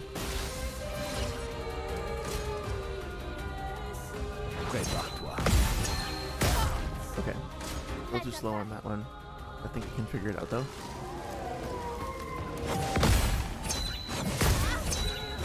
Okay, I'm just gonna let myself lose because I realized my mistake. Try it again.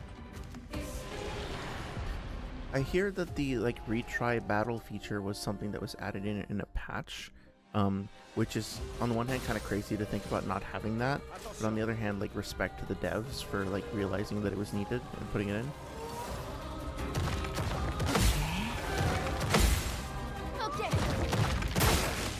Okay, that was terrible. Thought for sure I could do that one. There we go. That's like nothing. It's resistant to my particular brand of bullshit. Okay. In that case, let's just yeah, let's just get going with the spark. See how good the fire damage does. Man, I wish I had Loon here for like a full team heal. Oh well.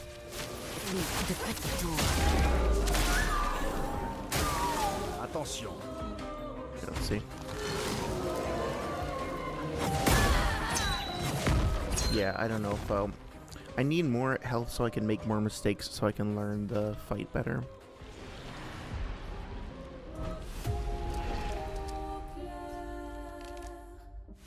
It's fun though. It feels like a nice evolution on the previous time we fought one of these things. Okay, let's see. Let's see if I can do this. 1, 2, 3. 1, 2, 3. 1, 2, 3. There you go. Better.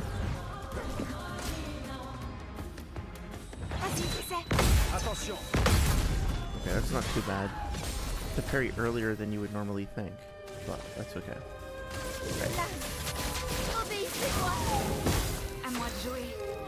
Alright, let's try that. She should probably just pepper it with more attacks.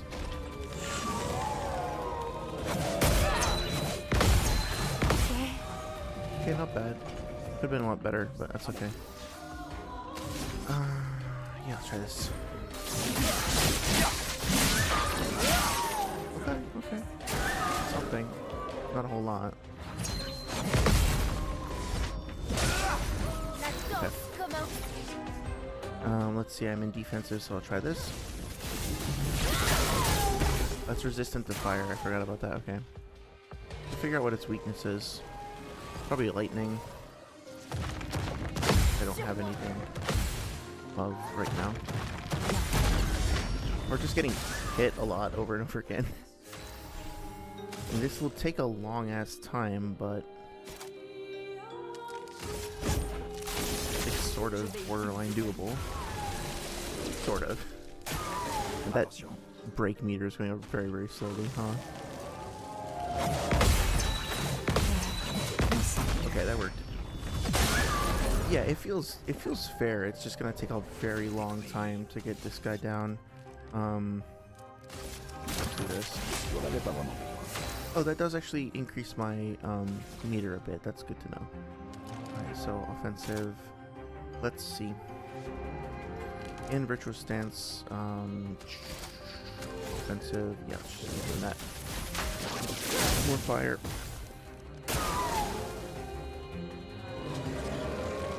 So this goes. Perso, esquive. Perso, esquive. Dansons. Okay. I think I need to break its shell. I need to start peppering it with more attacks. Hang on a second.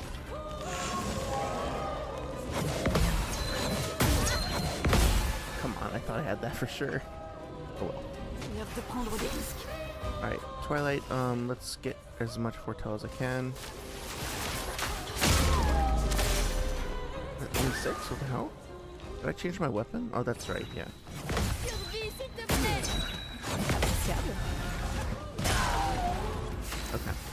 Yeah, I think I'm probably, I don't know. It's been like 3 or 4 minutes and I've only gotten that much health down. I don't know if I should really commit to this, but let's just keep going for now.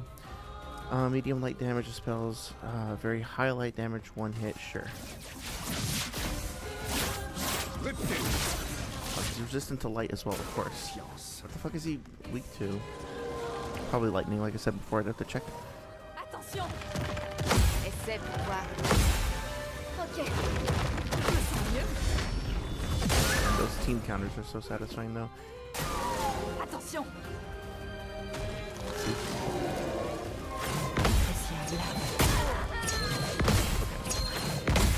Shit!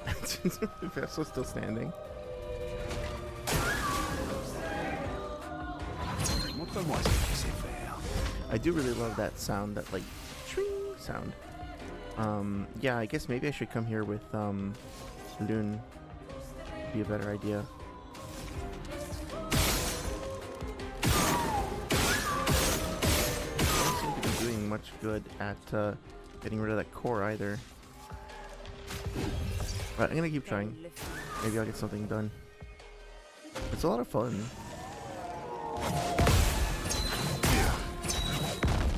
Oh, I see my mistake. I was trying to parry the chime as opposed to like the follow-up burst. Okay. CL summons Dark Magician Girl, yeah. Tempted to. But I think for now, like I could probably do this, but it would take another like 20 minutes to get through that. So I think I'll come back here later when I have a little bit more power. But that being said, I love the fact that the game feels like what can I say? It feels fair, you know, like it feels like if I wanted to commit to this right now, I could do that. And so often, like major boss fights feel like they're, well, some of the other shit that we've run into too early feels like just so completely out of reach. But then there are other things that feel like if what you really want right now as a player is to just commit to a tough boss fight that's harder than maybe you need to deal with, but you like the challenge, you want that, like here it is. And if you don't want to deal with that right now, you can come back later. You can kind of like set your own difficulty, which is really cool and really appreciated. I think that's blocked off. Ooh, you can see some hot air balloons in the distance. That's cool. Okay, yeah, let's go and check out. I don't know what that thing is. Go see what's in the next area.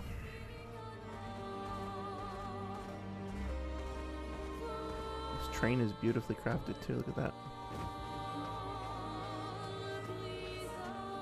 I keep having this consistent experience with this game where it's like Do I need to be on Eskia to get up there? A Monaco station.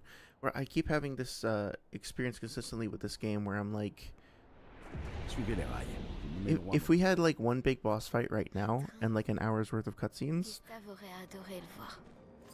C'est vrai qu'avant la fracture, les trains qui partaient de Lumière allaient dans tout le continent? Ils étaient toujours en retard, mais oui, c'est vrai. If that were the case, that I'm sorry, totally lost my train of thought. Oh yeah, I was saying that like, if we got maybe like two big boss fights and an hour's worth of cutscenes, Nous y even voilà. half an hour's worth of cutscenes just to wrap some certain things up. C'est un grand 10? Je le savais. Ils existent aussi. I honestly would be, well, it's like a dwarf dragon creature. I would honestly be perfectly content. Like, this game has done a lot. What it has done well.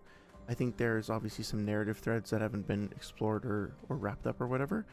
But, I mean, like, I feel like I've gotten plenty of content for the money that I spent. And I feel like the time that I've spent with the game is, like, so, like, high quality that I am satisfied. And I keep kind of expecting, like, okay, well, this is where this runs out, right? Like, over the next hill, there's just going to be like a checkerboard texture or something, or like there's going to be like a really stupid area that's totally unfinished, or you know, it's just going to end abruptly because it can't keep going on like this. Like they can't sustain it. How could they? But they do, and it just keeps going in a good way. It's like, how the fuck did you guys do this? Like, seriously, you gotta stop. Oh, hi, friend. Stop being so good. You're making the rest of us look bad.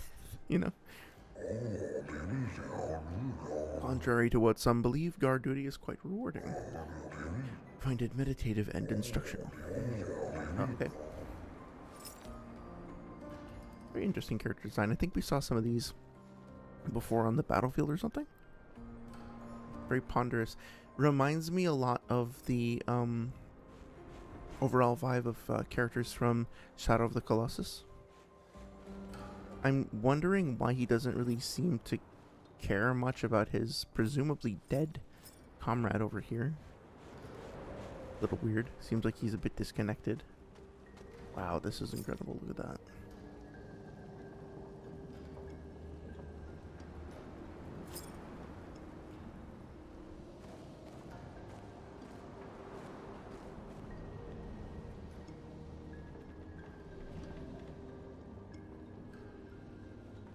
I have to just like really stop and take in, you know, the amount of artistic care and craft in like every area. It's so annoying. I can't I can't just play the game.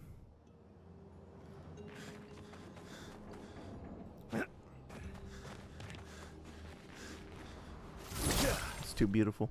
Yeah, really amazing work. And I love the palette that they established too, like the golds and the purples and the very like sharp edges and straight lines and everything. Monaco n'est pas ici, ça veut dire...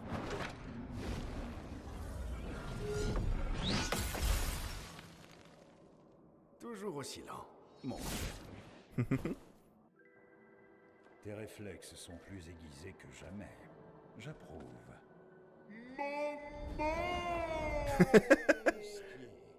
Perso t'a encore embarqué dans une de ses aventures. De nouveaux amis? Ils parlent notre langue? On a eu pas mal de temps devant nous, alors. Je lui ai appris. Mesdames, puis-je vous proposer un petit duel? Aucun doute, c'est un gestral.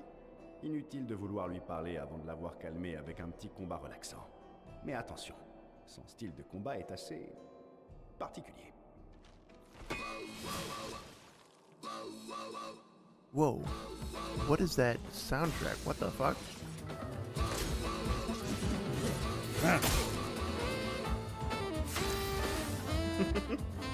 It's so crazy.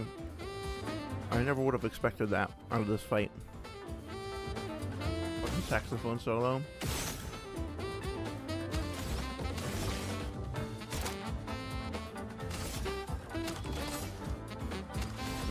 a little distracted. By the fucking sax riff melting my ears. It's so good.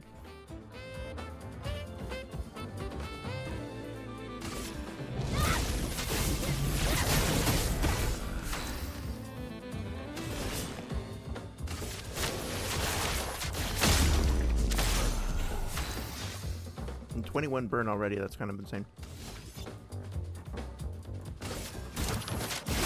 Oh shit, that did not mean to do that. Okay. Well, hi.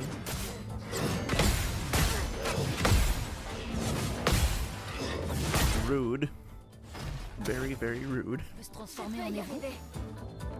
cool though. So you can change his form. I think it was spoiled for me that this character, that you can have him in your party, right? Like I think I saw a screenshot on the official website, so maybe not as shocked as as I might otherwise be, unfortunately, but it's cool. I really like his character design. Let me... God, the fucking clavinet solo in the background too. Holy shit. They really just like... It's so... I just have to celebrate this for a second. It's so fucking cool that the game producers basically, and as far as I can tell, seem to have just like been like, you know what, we trust you. Go for it. Swing for the fences. Just go crazy and make what you believe in. And yeah, I don't know. I think it's fantastic to see what they've done.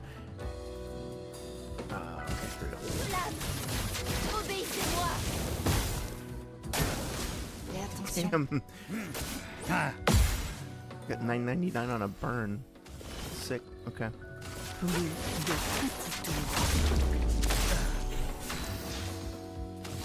think we should be able to do...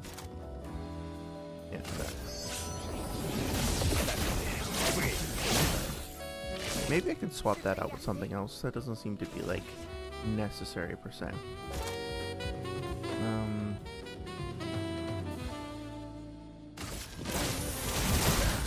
Yep. God damn, that burn is intense.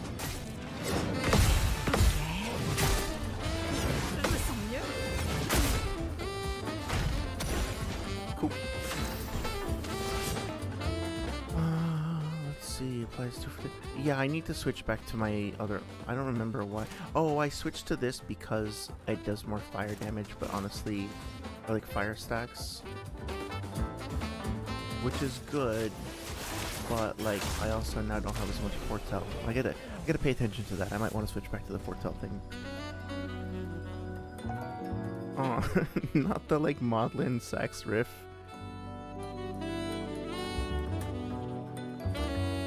The fretless bass in the background, or the double bass. You hear like that clacking and ticking of the fingers on the strings, just like smacking them, like pulling them away and letting them go.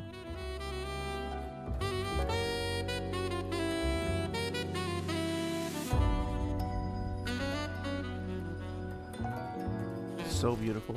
That saxophone playing is fucking sick. Awesome. Pas de distraction, fiston. Je suis occupé à tabasser des nouveaux venus. Noko, qu'est-ce que tu fais ici?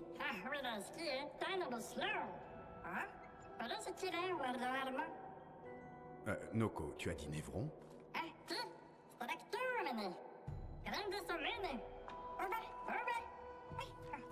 Does he occasionally say English words? Oh. Un stalacte. I think he said, like, vous êtes trop slow, right? Like, he said slow in English.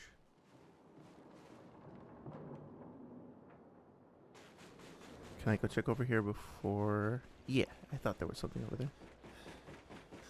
A little lame, just a teeny tiny itsy bitsy bit lame that we could see this during the boss fight. I didn't like that, but that's fine. That's like, whatever.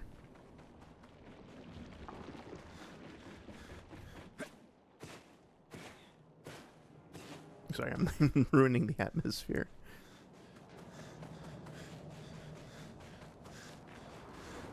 You know, it's funny, a game that I'm working on... Yeah, so I'm listening to the sounds that he makes when he sprints.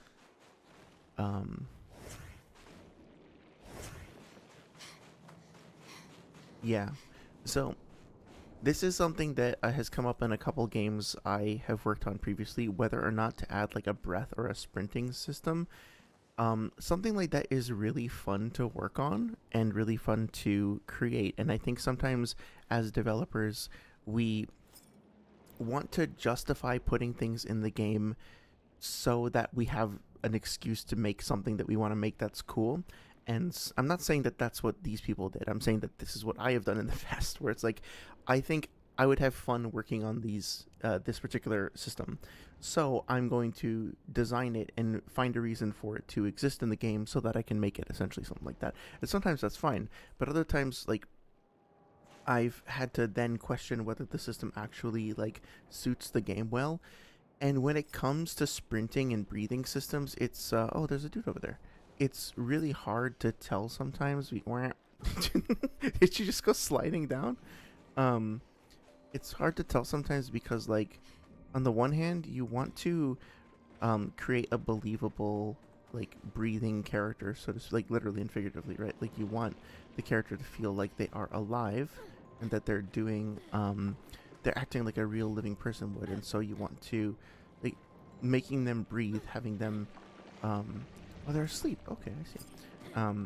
Having them, having their breath be something dynamic and reactive that changes and all that can be very useful in conveying that stuff. But also think about what you're implying about your character, right? Like, right now she's not really breathing much for whatever reason, but now she is. So when, as a person, as a human being, when do you start sprinting? Do you start sprinting, or sorry, when do you start panting when you start sprinting? Is it like right away? Is it after a minute? Is it after 10 minutes? Is it after a couple seconds, right? That says something about you as a character. So sometimes you'll like take a character who's a super soldier or who's extremely athletic, and you put in a sprint system because you want some kind of audio feedback and maybe some vibration feedback and stuff like that to tell the player, hey, you are now in a movement state. You are now in a different state of motion locomotion. We want you to know that, so just in case there's any ambiguity, we're going to play some audio to support this. But then what happens is you have your big, beefy super soldier, and they take one step, and it's like, and they take another step, and then they stop, and they're like, there's always, they always have to add like a big deep, breathy exhale to kind of tell that the state has ended. And it's like, oh, okay, we saw one of these in the distance. Yeah, cool. I love this guy. He's like one of my favorite guys. Ami de Verseau, en tant qu'invité d'honneur, le premier combat est pour vous. Terrasser le stalacte en faisant étalage de tous vos talents. Ben voyons. Oh. Il est sérieux? Ok.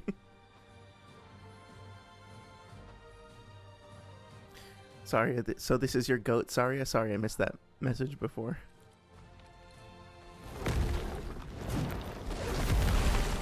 Yeah, let me know what you like about him. I mean, I already kind of love him, so I'm not surprised that you like him too.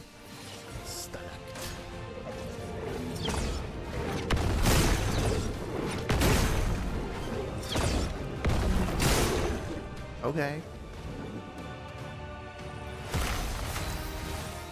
See, this is... Verseau, pourquoi n'utilisez-vous pas vos attaques gradients? Je n'ai pas besoin de conseils de la part d'un gros feignant qui reste assis sur son cul. Tu ne leur as pas appris, c'est ça, espèce de tir au flanc. Très bien. Je vais généreusement leur transmettre mon immense sagesse. You can now use gradient attacks. Each AP used to cast a skill fills the gradient gauge, okay? Once the gauge is full, you gain access to one gradient charge that you can use with any character to cast a gradient attack. Sorry, says I can't tell you because it's spoilers for lore later. Okay, cool. I'll just be excited to see what happens then. Okay, so gradient attack. Ritual strike, high physical damage, 5 hits.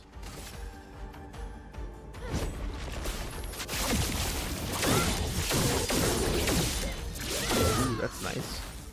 Cool. And wound up in virtual stance as well. I don't have enough points. That's cool. I really like that. That's a nice way of kind of like continuing to evolve the system.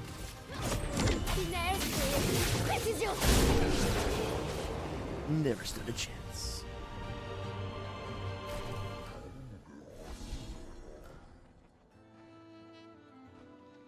Tu as trouvé des amis redoutables, Verso.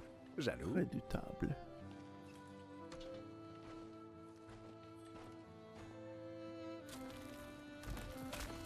Oh dear, what the fuck is he doing? J'ai juste besoin de sa jambe. What the fuck? Oh, I see, cool. Les jambes de Névron lui permettent de se transformer. Oh god, we got a foot fetishist in the party. No shit, not to kink shame anybody. Just didn't expect that we were going in the Miyazaki direction. Maintenant que ces bonnes petites batailles nous ont mis du baume au cœur, que nous vaut le plaisir de votre charmante compagnie? On se dirige vers la vieille lumière. D'accord, salut. Oh, allez, quoi. Hey, écoute, on a déjà échoué. Je le sais, mais regarde Grandadais. Tu ne la reconnais pas. Bien sûr que si. Alors tu sais ce que ça signifie. C'est notre chance. Peut-être même la seule qu'on aura. Non, Ah, c'est si. ta seule chance. C'est hors de question. Je ne veux plus jamais te suivre. Va y avoir beaucoup de combats, tu sais. C'est vrai ça? Je te jure. Beaucoup de combats? Exact. C'est bon, je te suis. Bien. Bien. Oui, bien. Noko vient aussi. C'est vrai ça? L'homme mercanto al dormir. Ah, c'est mon retour, très joli. Voici le meilleur mercanteur du monde. En tant que parent responsable, je trouve l'idée vraiment excellente. Good job. Allez, en route. Vers l'ancienne lumière. L'ancienne lumière. I know that somebody had previously said in the comments that I should check out the... Oh, cool.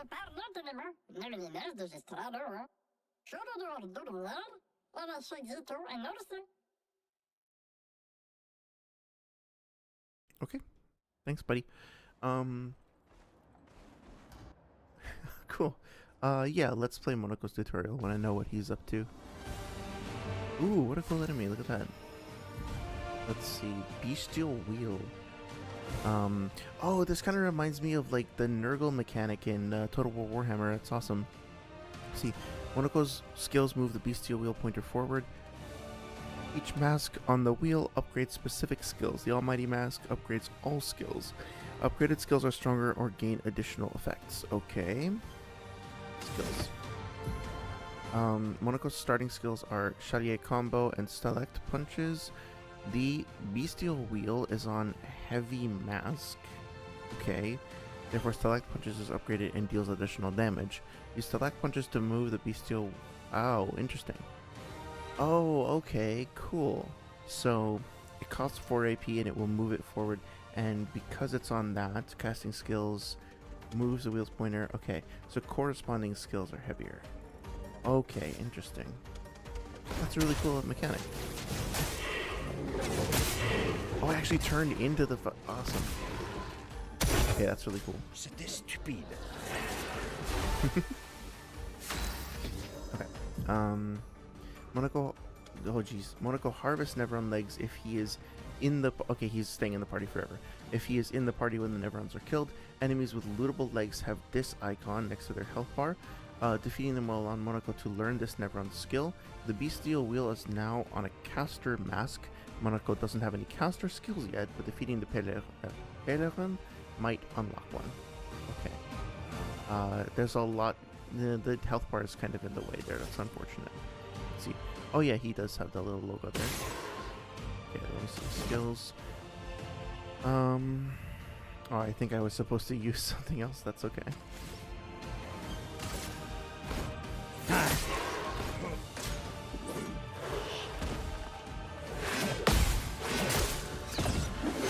Oh, wrong button. Un peu de violence. Did he say j'aime la violence? J'accepte votre danse.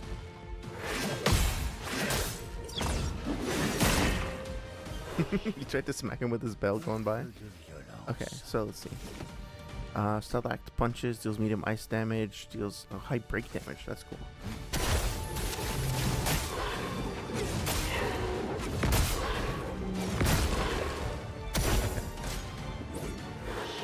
So it's still... Wrong attack. It still does shit. It's just like not perfectly effective or whatever. Right, and now I would have more damage done if I use Chalier combo, but I didn't save up enough AP for it, so I'll just do this. Okay. Very interesting. Okay.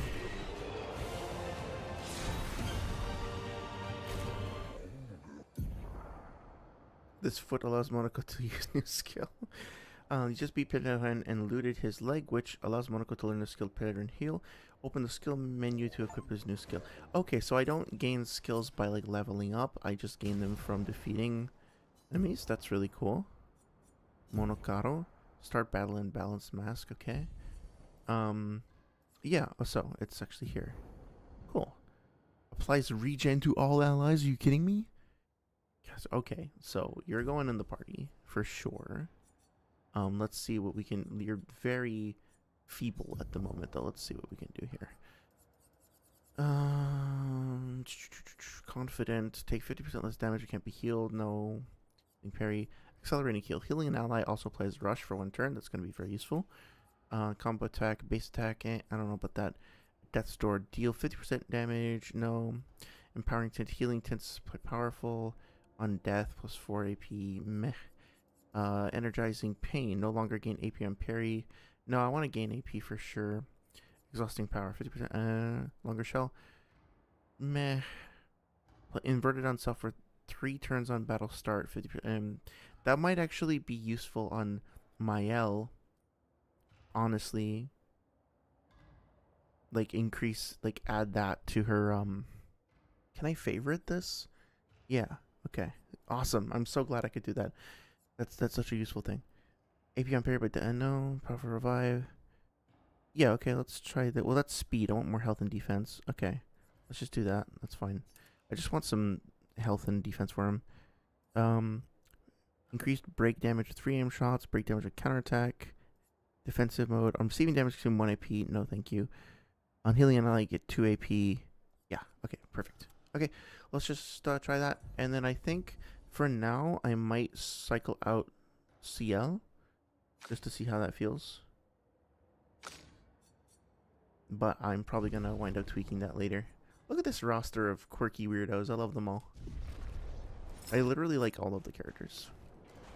Except, I'm not sure about Verso, but I don't, well, I guess, actually, I literally don't hate any of the characters yet. And most of them I really adore.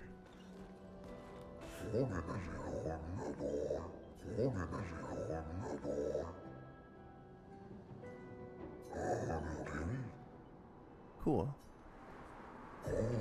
Sort between the wrongs of deception and violence, we've chosen the lesser evil.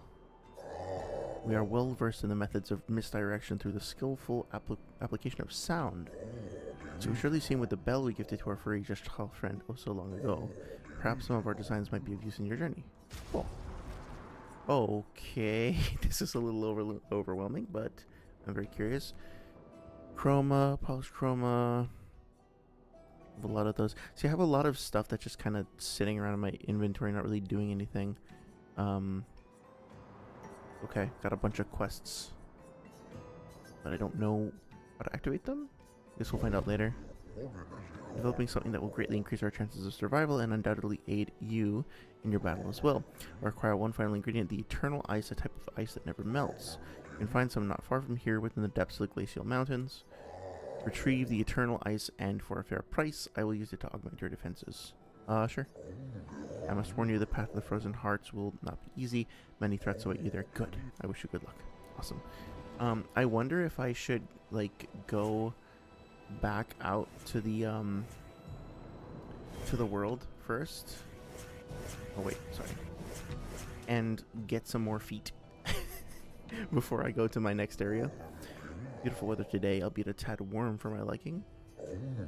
Before the fracture, our ancestral home lay high above the heavens. Oh, cool. On mountains tipped with crystal clouds. Blossoms of snowflakes graced our every breath. The blizzards of yesteryear were a sight to behold and quite invigorating to experience. That's cool.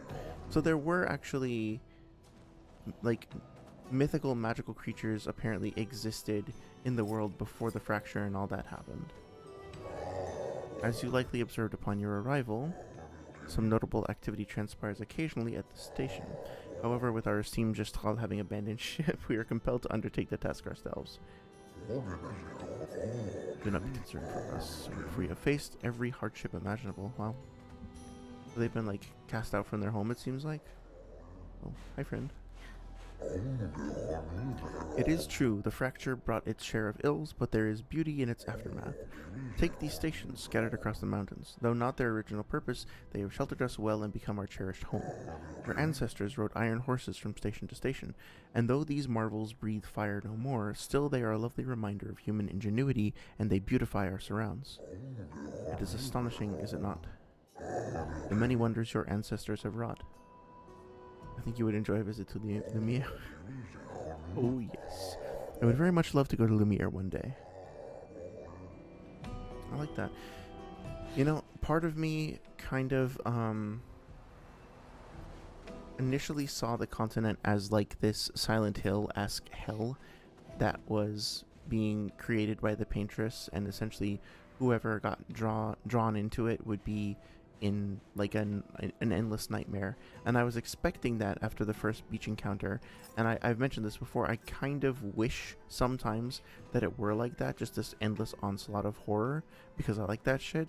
But also I like that they're actually not just doing that, right? They're really fully expanding this. They're blurring the lines between like fantasy and reality even further, and they're really developing like the mythology and wonder of the world as it is, and also as it was previously. It's really cool. I don't want to buy more outfits. We around the are impervious to cold, and it's utterly dreadful for one such as me. Can you guess why? Because there's no need for clothes. We run about naked as the day we were born. The fashion design. Oh, okay. My talent's language from disuse. It's cute. My life needs colors and textures. Oh, I have a brilliant idea. Let me dress you. No, we're gonna play Dolly dress up after all. Before I drape you with elegance, you must first best me in eloquence. Okay, sure. Design new attire for one able to beat best me in an eloquence battle. Yeah, okay, sure. As long as we can fight.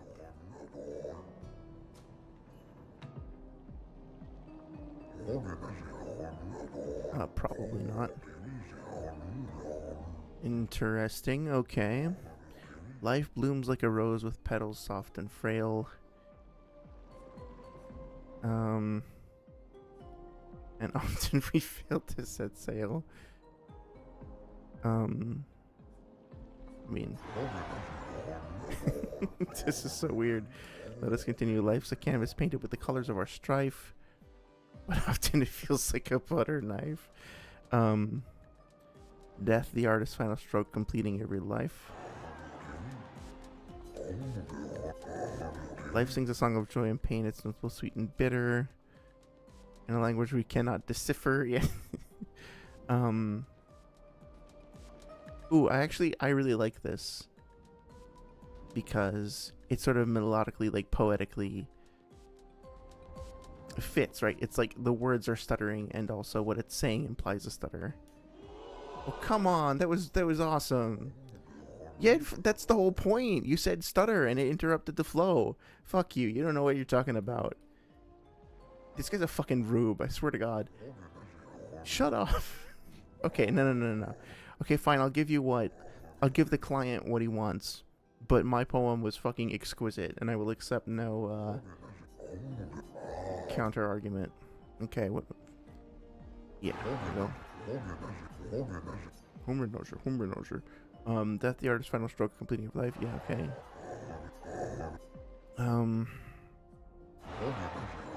Yeah, no, mine was better.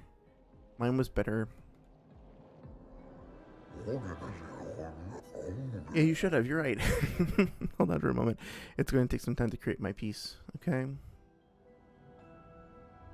Better be 3 swords fused together with 4 swords. I'm proud of this one. No, okay. Let's try it out.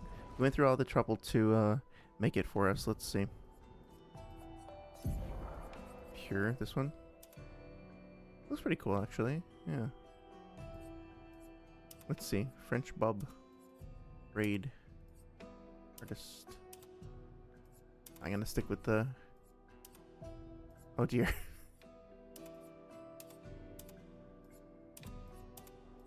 Oh, this is actually a really cool outfit. I like that. This is the best one yet. Is there... Oh, she has tattoos on her legs too. That's cool. Okay, I'm gonna stick with... Oh, that's really cool. I didn't notice that before, but you notice that, like, the image goes into photo negative. If I press and hold the select button, it just, like, goes into the photo negative while it's being highlighted. That's really cool. What a cool detail. Yeah, obviously I'm sticking with the default there, but that's cool. That was definitely something that happened. Okay. The Grandi lived peaceful lives long before the painters emerged. The three great Grandi tribes were renowned for the artistry of their discourse.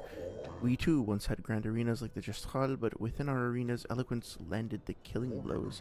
I still remember the excitement of the oratory games. Every 4 years, the greatest minds came together to demonstrate their mastery over the spoken word. The debates were fierce and lengthy. I recall one bout that lasted 96 hours, so basically a Naruto debate. Not as they once were, for the three great Grandi tribes no longer exist. We are all that remain. But the games were not simply a competition between us. They were a celebration and a chance to come together. And that spirit we continue to honor. These days our debates are more humble in nature, but that allows for a far more intimate competitive environment. We have faced many challenges since the fracture, but our traditions live on in one form or another. That's cool, I like that. So in a way, like, they consider, like, these bouts to be a continuation of a different form of competition that has sort of died out with the diaspora of their tribe, if that's the right term of it. One more time, just like Monoko showed us. Almost, yeah, swing it more like this. Oh, my achy bones. Yes, yes, you young folk have swayed my views. We must adopt the Gestral way. Alas, though my mind is in agreement, my body is recalcitrant. Forgive these old bones, let me try once more. Yeah, I like that. They're dueling and sparring, but they're kind of like using it to better each other. That's really sweet. I like this little culture. What are you up to, buddy? Would you kindly descend from there? Nope. Okay. I told you we cannot see anything from up there. But I saw some of them. If you are to scout for Nevrons, could you please do so at the station entrance? Recall when Monoko and the others faced the ice behemoth, the one with the pointy bits. You are not Monoko, you are merely going to injure yourself. That up there is a perfect vantage point. Had I stood watch from there, we would have had ample warning. This is becoming tiresome. Yes. And yet you do not yield to reason. Reason has yet to grace you with her presence. What a savage insult. Oh, so you wish to trade barbs? Very well, let us have a proper debate. Okay, so that's it. That's cute. I like that. I do kind of wish he, like, jumped down and started verbally sparring with him, though. Some think to fight back, to strike directly against the Nevrons in open battle. Though we are strangers to the mindset of war and outmatched in strength and numbers. We have the will, but have we the way? That seems cool. Our knowledge of the terrain and our skills at misdirection have allowed us to survive. To change course and provoke direct conflict is foolhardy. But our enemy is ever at our door, and they grow stronger and slyer with every passing day. Perhaps an evolution in strategy is required. Perhaps this is a necessary risk. There is much to ponder and no easy answers, but that is life, I suppose. Thank you for listening to my worries. That's cute. I should build a proper bridge one of these days. Yeah, that might help. Yeah, you might fucking want to get on that. Okay. So I think I do want to go back and, like, see if we can find some other, like, random mobs to fight or whatever to level up our resident foot fetishist. But we'll see.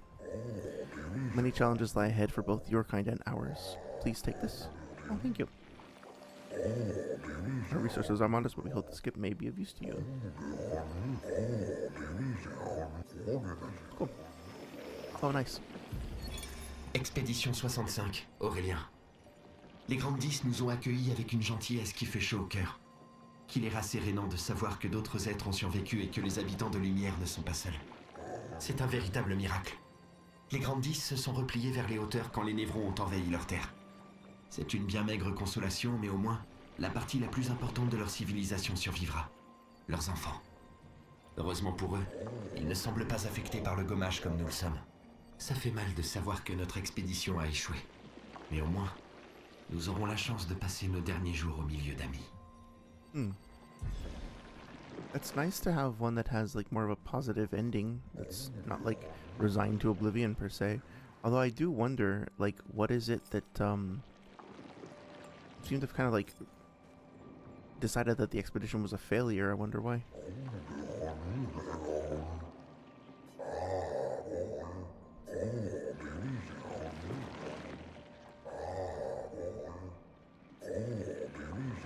If your destination is Old Lumiere, you should leave via the other exit. Wait, what? Treacherous region of the mountains. Old Lumiere. Okay. Yeah, near the entrance. Okay. So I think I do want to go up here. Just to explore a little bit.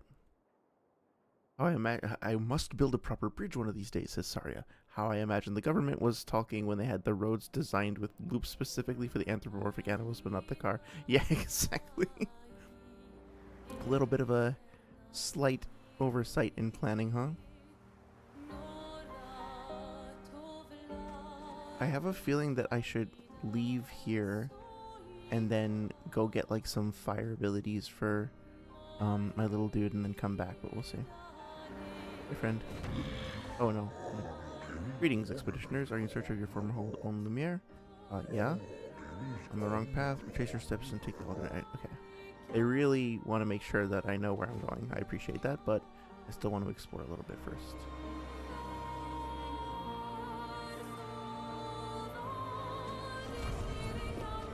Cool. Of course, now I need to go see where this goes. Is this just a... Oh, yeah, okay. So this would be a nice shortcut back to where we were before. That makes sense, okay. Let me poke around here just a little bit, like fight a couple of the regenerating battles or whatever, and see how that goes. See if we can pick up any more feet. Never thought I would say that. Okay, here we go. Also, just want to kind of practice with him a little bit before getting too deep into the later part of the world. Okay, so 1, 2, and 3. 3 feet. I guess I could just keep doing this, right? Yeah. I didn't even think of doing that. That's awesome. Okay, so do I have to kill them with Monocle, or do I just get them because Monocle was in the part? Okay, there we go. Diminueur's foot, Gold's foot. Yeah, let's see what we got. Okay, so I've got Thunder, Fury, and oh, I got the Troubadour Trumpet. That's awesome. Okay, I'm gonna have fun with that, I'm sure. Yeah, I'm really glad we came back down. Let's just do a couple more and see if we can get anything else. I don't want to go like all the way back, but just to get a few things for variety.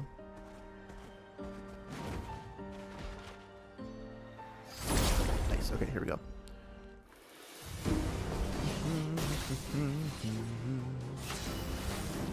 Why does it keep switching to my fucking keyboard? Okay, so this guy doesn't have a foot. Oh wait, does he? No, he does not. But the other two do. All right. I wonder if literally if I can just do the same thing I did last time. No, I guess not. Oh well. 7 AP all up for that. C'est parti.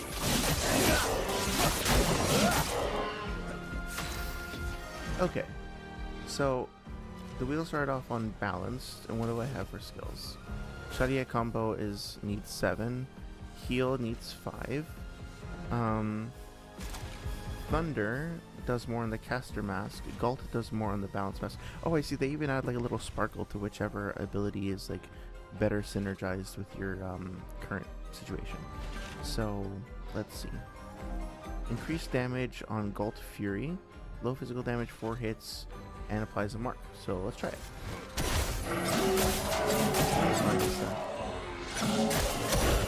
That's cool.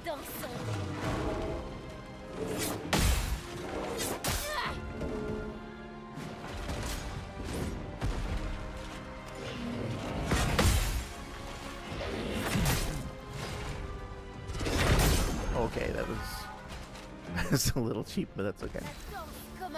So can I actually hit his head for more damage? I'm not sure about that. Honestly, like a an on hit build for her might be kind of crazy.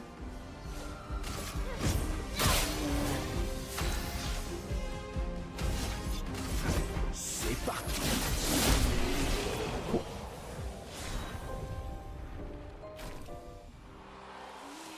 So now what do we get? I didn't get to use the trumpet. So what does the trumpet actually do? Applies a random buff to 1 to 3 allies. Applies a second random buff, okay. And Rocher Hammering is, let's see. My best wind. Low single target physical damage, 1 hit. Plays a second turn. And costs 0. Okay, cool. And Hammering, medium single target physical damage. Can break. Yeah, let's try that. And I tried the punches before, so I want to try the wind and see how that feels. Okay, cool. I like this idea quite a bit.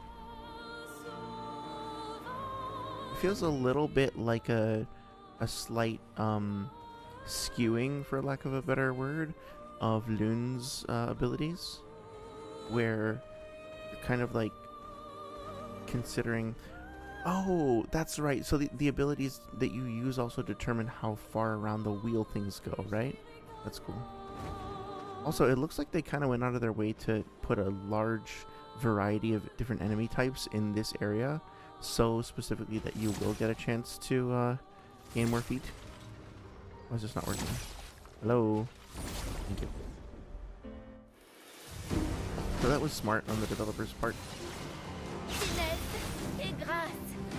Just try not to totally decimate everything with Mael. As much as it hurts me. Yeah, 20 burn off of the first attack is just so fucking good.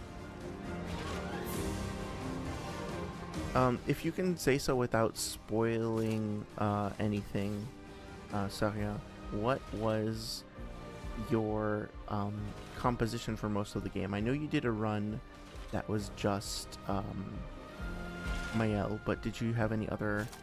Like, what was the default party composition that you went to, so to speak?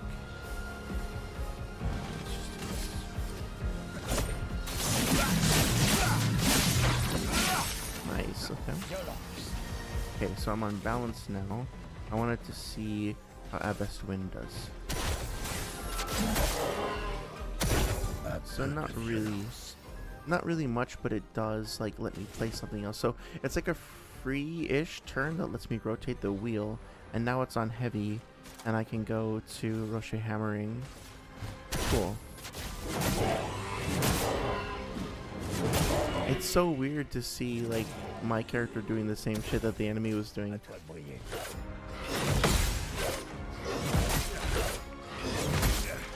But it's also, like, a great, very economical way of, like, reusing assets in a positive way.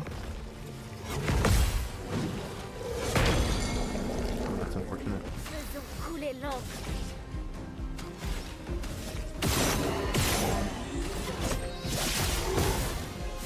20 fucking burn. it's crazy. Okay. So far, Monaco hasn't really done anything that has shocked me with its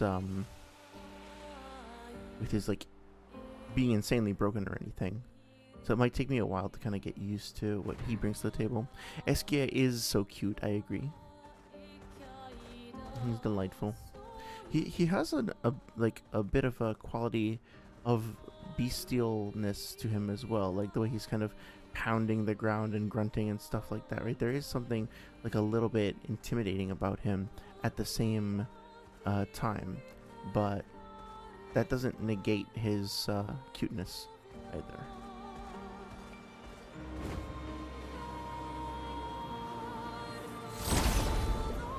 Saria says, my main party was Mael, Ciel, and Loon.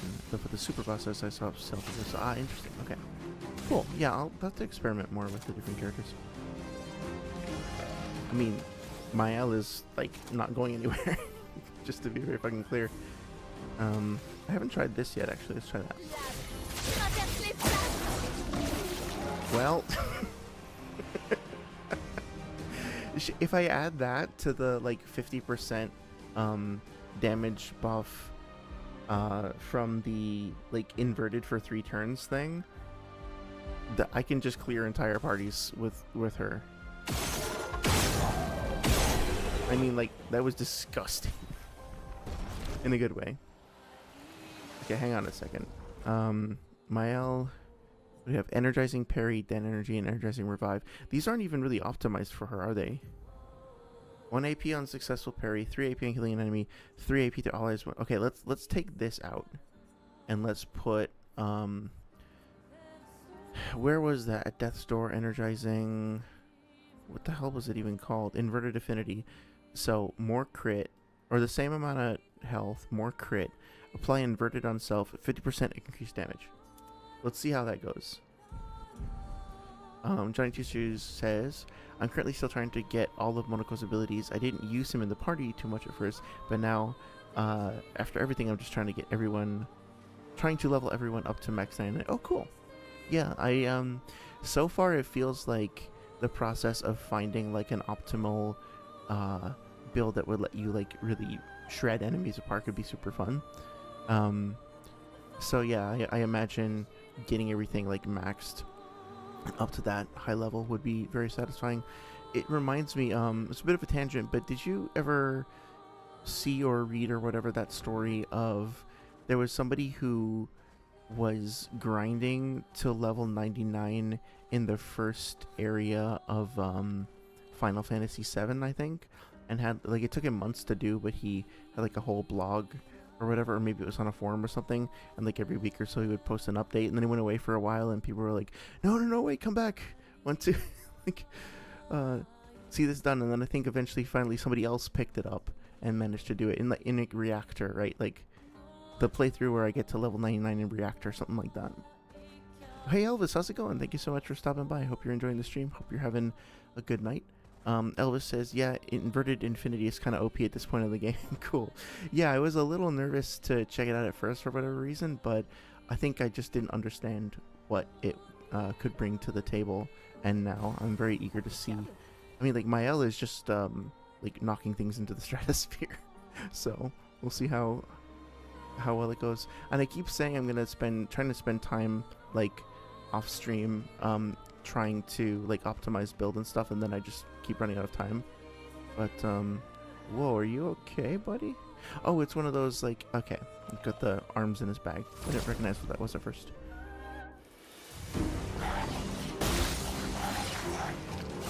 Yeah, inverted. Okay, so let's see how this goes. Oh my fucking god, dude, that was so good. Wow. That was insane. I knew it was gonna be good. I didn't know it was gonna be that good. Wow.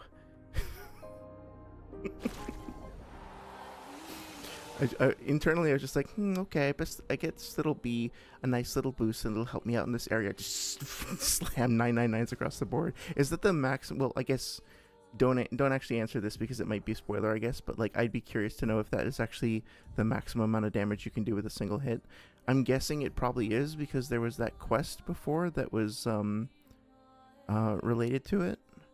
Don't lose rank with taking. Okay, wait, was there another thing? Yeah. Glaceso? 1 perfection on critical hit. That's cool. I want to see what it looks like. My god, the fucking weapon design is so good. Every single one feels like it has so much character and personality, even the quote-unquote like basic ones like this. Just beautiful. Johnny Tushu says, I'm almost 100 hours in. Yes, you can do insane damage, like billions if you do things right now. Yes, I know the story. That had to be absolute hell to go through. Jeez. Oh, yeah, no, it's okay, man. Like, I'm trying to... Sorry, I got distracted by the consistently fucking beautiful landscape over here. Yeah, it's no big deal. Obviously, I'm trying to avoid, like, plot spoilers and stuff like that, but, I kind of imagined that levels would go up very high, and that there would be some way to, like, numerically break things at some point, so it's no problem at all. Not to mention that, like, it reminds me of Balatro as well, right, where, like, there's this mini game where almost where you're like trying to see what the highest number you can get if you line everything up perfectly and you optimize everything and you use character synergies and like time your abilities correctly and stuff like that. Yeah, that's like a whole other, like a game within the game, which I guess that's what metagame means anyway, right? This is interesting. I definitely want to check this out. I want to make sure I'm not missing anything else. I'm noticing, yeah, I noticed that on the weapon too, that there's like fire within the ice or something, and the ice is all kind of warped and curved, like pitted. Like it's been corroded by acid or something. Breaking a target doubles its burn amount. Oh, that could be cool. I feel like I need to spend more time like figuring out how to use break effectively, because I very rarely actually break enemies in combat, and I feel like that's probably a mistake. Sorry, I'm kind of dithering around a little bit. Just want to make sure I see everything. Oh, that's okay. That's the way up to the that mountain village thing. And is this where I came in? Oh no, this must be something else, because I don't remember those glowing crystals. Okay, so I'll probably go back to the carousel first, but I want to see what this is like called. Or is it not? Oh, Frozen Hearts. Okay. Yeah, okay. Yeah, let's go to the carousel first, because we didn't get like a big bright warning sign not to go. I'm guessing we'll probably need to come back here later, but that's cool. Oh, sorry I said my daughter is so muscles. Yes. She'd fit in well with, didn't we watch that a little while ago on the stream, like, Colonel Armstrong meeting the woodsman, or whatever his name is? Such a great moment. Okay. Yeah, so let's see. Not sure what to do with you at the moment, so I'm just gonna give you some defense. I'm probably gonna repaint or recoat her later. Oh, 6 points. I hadn't realized that I'd gotten that much up. So far, I think you're lagging behind a little bit in defense, and just want to keep doing more damage, I think. Yep. Okay, Mael. I don't even need it, but at this point, it's like, I probably should have put some more in defense, honestly, but like I kind of want to get her to 30 because I like the number. Oh my god, okay. It's always overwhelming when we get a new character and we have like that much to work with, but I think I kind of have an idea of what I want to do. Probably gonna need a bit of defense, but at like 15. That's why he was so low. Okay, let's do like, not gaining that much luck per point, unlike like Loon. So 1, 2, 4, 5, 6, 7, 8. I'll just get it up to 12. That's nice enough. For now. See. Okay, agility might. Yeah, just kind of gonna go for like a bit of a balanced approach for him. Maybe I'll put 1 more point in agility. Okay. No, let's keep going for might with her. I'm looking forward to doing like some major criticals and bursts later. Johnny Two Shoes says, "I'll be curious to know what your favorite environment location will be once you see everything." Yeah, man, it's my cheeky response to that would be my favorite environment is, I can tell you right now what it is. It's the next one. Like, meaning that every time I think I see an area that is just so cool, I'm like, okay, this has got to be the most beautiful place in the game. Wow, I can't believe it, right? It's just, it keeps on surprising me. And so I I'm probably going to continue just saying that the rest of the game. I will say that I have a very, very particular interest in floating cities and floating platforms and castles and stuff. Like, what's that place in Elden Ring? Farum Azula. That area is just, I don't know if it's like objectively in any way better crafted or depicted or whatever than anything else in the game, but that's kind of like my default favorite because, or fucking, I'm sorry, what's the name of it? I don't remember what it's called, but it's in not Wind Waker, Twilight Princess. There's a temple in Twilight Princess that's like floating, and it's so amazing. I don't know if it's like the best temple in the series or even in the game, but I just love being there because it's so that conceit, so to speak, is like really compelling to me. Light holder, medium single target, light damage, 5 hits at completion, gains 1 rank. Okay, that could be actually very useful. Stunning assault, escorts to AP, weapons element. Okay, increased damage. Yeah, I was curious about trying that, but it feels a little bit too high commitment. And defiant strike, burden, phantom stars can break. Extreme light damage to all enemies. Oh yeah, but that's 9. Leadership reduces current rank. That's kind of a cool idea. I think I'm gonna just stick with the safe things with him for now. Low light damage to all enemies, because like right now I don't really have. I'm not really using this much, so I'm gonna try that out. From fire. Low single target physical damage, 1 hit, plays a second time. Kills non-boss enemies with... Yeah, okay, and I feel like I didn't really need to take advantage of that. Follow-up, deals medium single target light damage, 1 hit. Damage increase for each free aim shot. Use this turn. It could be fun, but, I mean, like, I'm only going to be able to use 3 unless I do something cheesy, so... yeah, I think that's probably the best route for now. Saving up with her. Oh, hi! I wasn't expecting all of this. But that's cool. Yeah, I can see. So this is a good indication of how many other abilities there are to unlock. This is cool. It's sort of like a weird inverted Pokemon type thing where you're gathering like different abilities to apply. I really like that mechanic. Medium dark damage to all enemies. Cultist blood sacrifices 90% health to increase damage. Okay, I gotta try that because it sounds so wacky.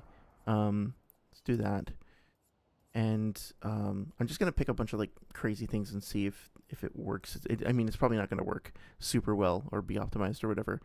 Cultist slashes, deals medium damage. Yeah, cultist. Deals low single target physical damage, applies rush. Deals low single target dark damage, 1 hit, can break. Okay.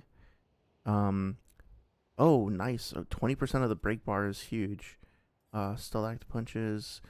I wanted to do the heal thing. Yeah, okay, so it's probably good to keep that in the back. Jar Limp Storm. Okay, let's try that.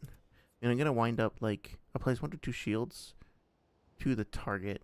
2 AP to the target. Okay, that's okay. And then I think this was a good, like... Oh, wait, no. Yeah, okay, let's try that. That's obviously, like, extremely not optimized, but I just want to kind of mess with things. I still need more skills from more people. Oh, for her, I'm not using her right now, so I'll save that up. I will save you up as well. Okay. Cool, let's go. Johnny Tushu says, oh yeah, this game does that. Very impressive. Yeah, for sure. I think I've had several streams which were mostly me just going like, ooh, look at that pretty. Ooh, look at that pretty. And that's probably going to happen a lot more too. The city in the sky with the Oka. Yeah, exactly. It was such a cool location. I feel like that game is underrated. I don't know, like people seem to think it's boring or whatever, but it has a lot of really cool ideas, like the dungeon that's also just these people's home, you know. Sorry says I must go unfortunately because the hotel charges extra for Wi-Fi depending on bandwidth usage, but in the morning I'll come through and finish the VOD. Yeah, no worries. Thank you so much for stopping by and for spending time and sharing and everything. It's always great to talk to you, and I hope you enjoy your trip. It sounds like you're having a good time. I hope that continues. Of course, I'll be around on Thursday or on Sunday as well for the Naruto stuff. Yeah, take care. Have a great time. Okay, what are you up to, buddy? Johnny Two Shoes says, "Not Twilight Princess is one of the best." Yeah, exactly, right? It's so good. I don't know. And Saria has done a tier list of the Zelda games. Like, I can't remember where she put the like that particular game, but I feel like people didn't like it because it was too similar or too derivative or something like that. But I feel like it just did a really great job of exploring the sort of classic Zelda formula in a good way. You know, maybe it wasn't as innovative, but sometimes I really like innovation, and sometimes I really want exactly that. Other times I just want to see like a concept that I already like done very, very well. And I think Twilight Princess counts as that, from what I remember. You met previous expeditioners. I'm afraid of unaware of their fate. We had a pleasant enough conversation, though they were in quite a rush and sadly could not spare the time to assist me. Assist you with what? Our beloved carousel is frozen over, but the ice is too thick for me to break. Perhaps you could help? Sure. Oh, do I get to fight the carousel? Is it like a boss fight where I have to break the pieces of it apart or something? No, not quite. That would be really cool though if it like came to life, if there was a Nevron just like behind it. Oh, okay, maybe. That's creepy. I love it.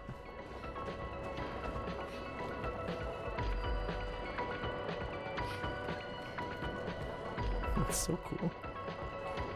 I like that the music is kind of creepy and unique too. Also, thank you to the developers. I know that rotating platforms like this can be difficult to integrate.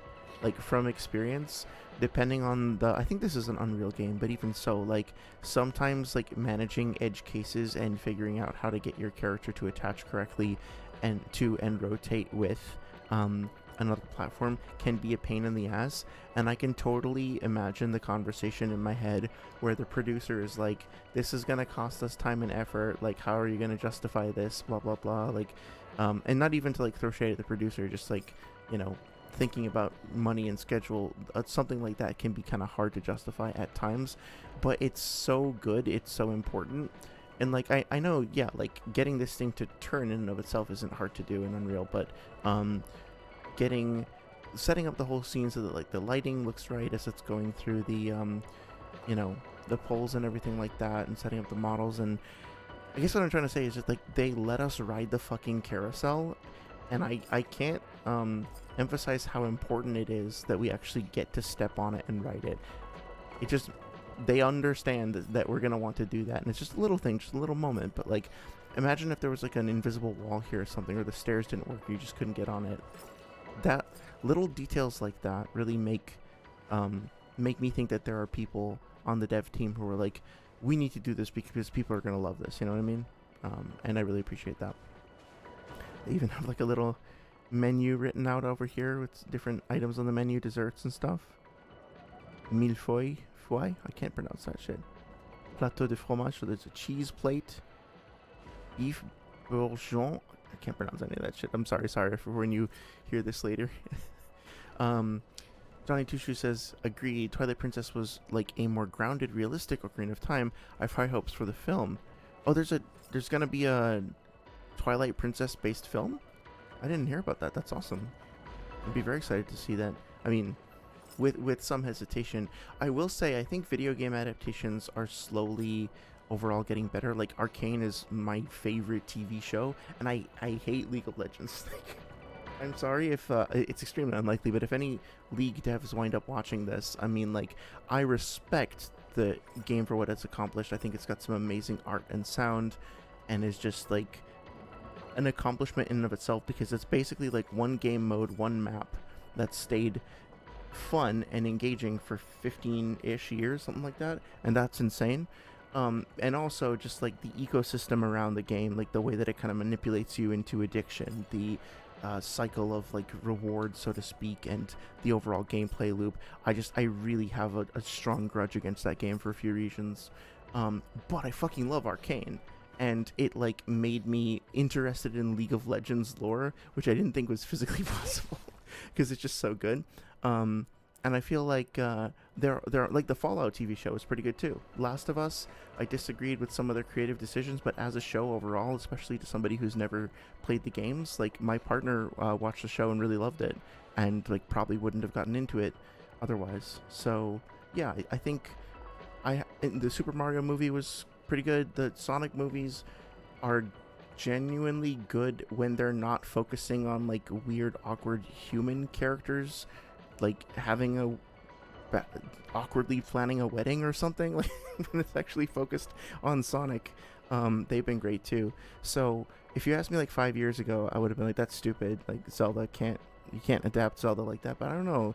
I feel like we are getting better at this sort of adaptation as a community, so to speak.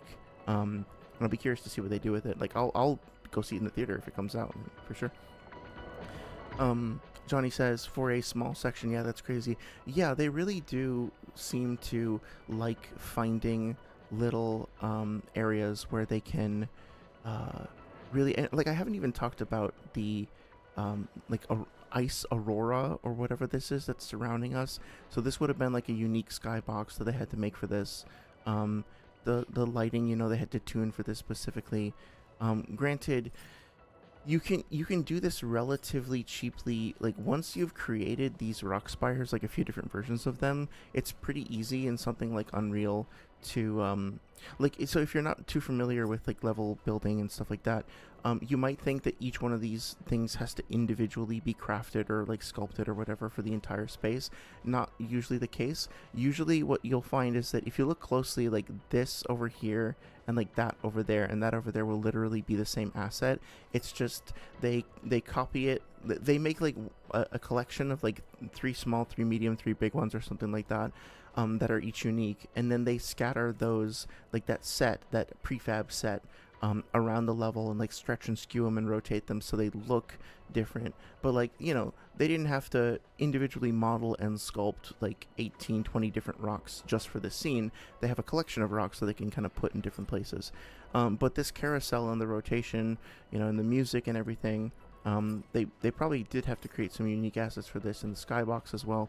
It's one of those things where like they could have had a bunch of like quote unquote spare assets lying around, and then they just decided, like maybe they made this asset as part of another scene. There was that scene by the water where we saw the Ferris wheel kind of like down crashed against the rocks in the harbor, and then the same, so maybe there's a Ferris wheel or a merry-go-round down there, and somebody was like, oh shit, actually, can we just like pull that out and put this in this other scene? I want to make this scene over here. We already have the resources. Can you like give me a little while to just like go and mock this up and go and create this? And depending on the studio, usually like a creative director will, like a good creative director will listen to the team members and like let them experiment, let them play and prototype, especially earlier on in production. And if team members really have a vision of how to something that they want to bring to life, if they can show like a sketch of it, if they can show like a prototype of it, a proof of concept, then oftentimes they can then use that to then get the feature approved, if that makes sense. That's basically how I got like my first quote unquote serious job in the games industry. QA is a serious job, but I started off as a tester, and I wanted to get into like design or audio or something like that. And so I basically like created this prototype for a game I was working on, where I was like in the off hours on the weekends or whatever, or like after work, I would just go in and I find a bunch of assets that other people had created, and then I like opened up like a new level and I put the assets in that level, and I made like a little custom game mode. It was super, super basic. It was like, basically just like a shooting gallery, like like you would find it at a fair or something. But somebody, like one of the designers, walked by and was like, oh, I never seen that level before. What's that? I'm like, oh, this is just something that I was messing with on my own, right? And then that kind of like got mentioned to somebody else, and then one thing led to another. So yeah, it's one of those things where I think when I play this game, I feel like these were the sorts of developers that I used to work with, where we would always be like tinkering with and crafting and creating like crazy little things, and then trying to get them in the game if we could. And clearly the creative director, or like the SLT senior leadership team on at Sandfall, like, respected and admired the creativity of their developers and like helped them elevate their work, is what I think. Yeah. So Johnny Tushu says, no, just Zelda film. No one knows what it will be about of its original story or taken from the game. Oh, I gotcha. Cool. So you're saying that there's still a chance that we'll get like a CDI Zelda like on the big screen. I see what you're saying. You free the carousel. Oh, I'm forever in your debt.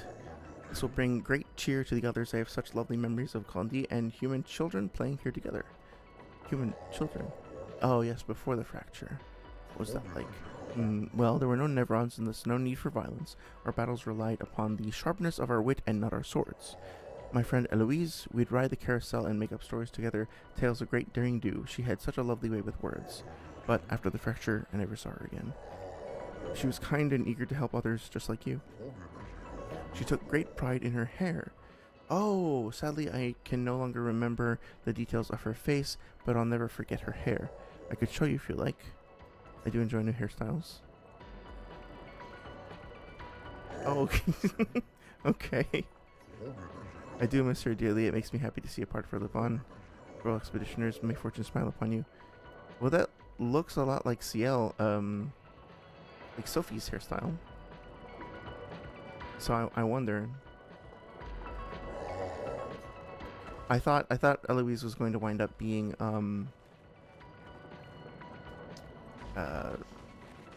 the white-haired lady that we saw with not Verso, what's his name? Shit, what the hell is that guy's name? Not Verso. Why am I blanking on his name? Oh my god, Renoir. Yeah.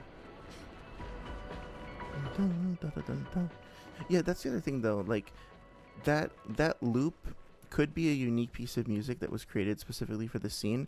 It could also be a short, like, it could be like a piece of a full song that never got finished. It could be a snippet of another song. Something that I've done when I've had to design user interface sounds is like, you know, so let's take a listen to some of the sounds that play when we open up the menu here. So you notice a few things, like as I move left and right, you should hear like these little flit sounds. But then as I press enter, or like, you know, press X, bring these up, you hear like a little low pulse and a whoosh. Pretty quiet. And then as I come in and out of the menu, actually let me turn the music down just for a sec. And make it a little easier to hear. Okay. Alright, so if I pause and then resume, you can hear that there's like almost like a thunder and like a whoosh with a lot of reverb, like it's in a cave. Right. And then if I go into the menu, oh yeah, just listen to that.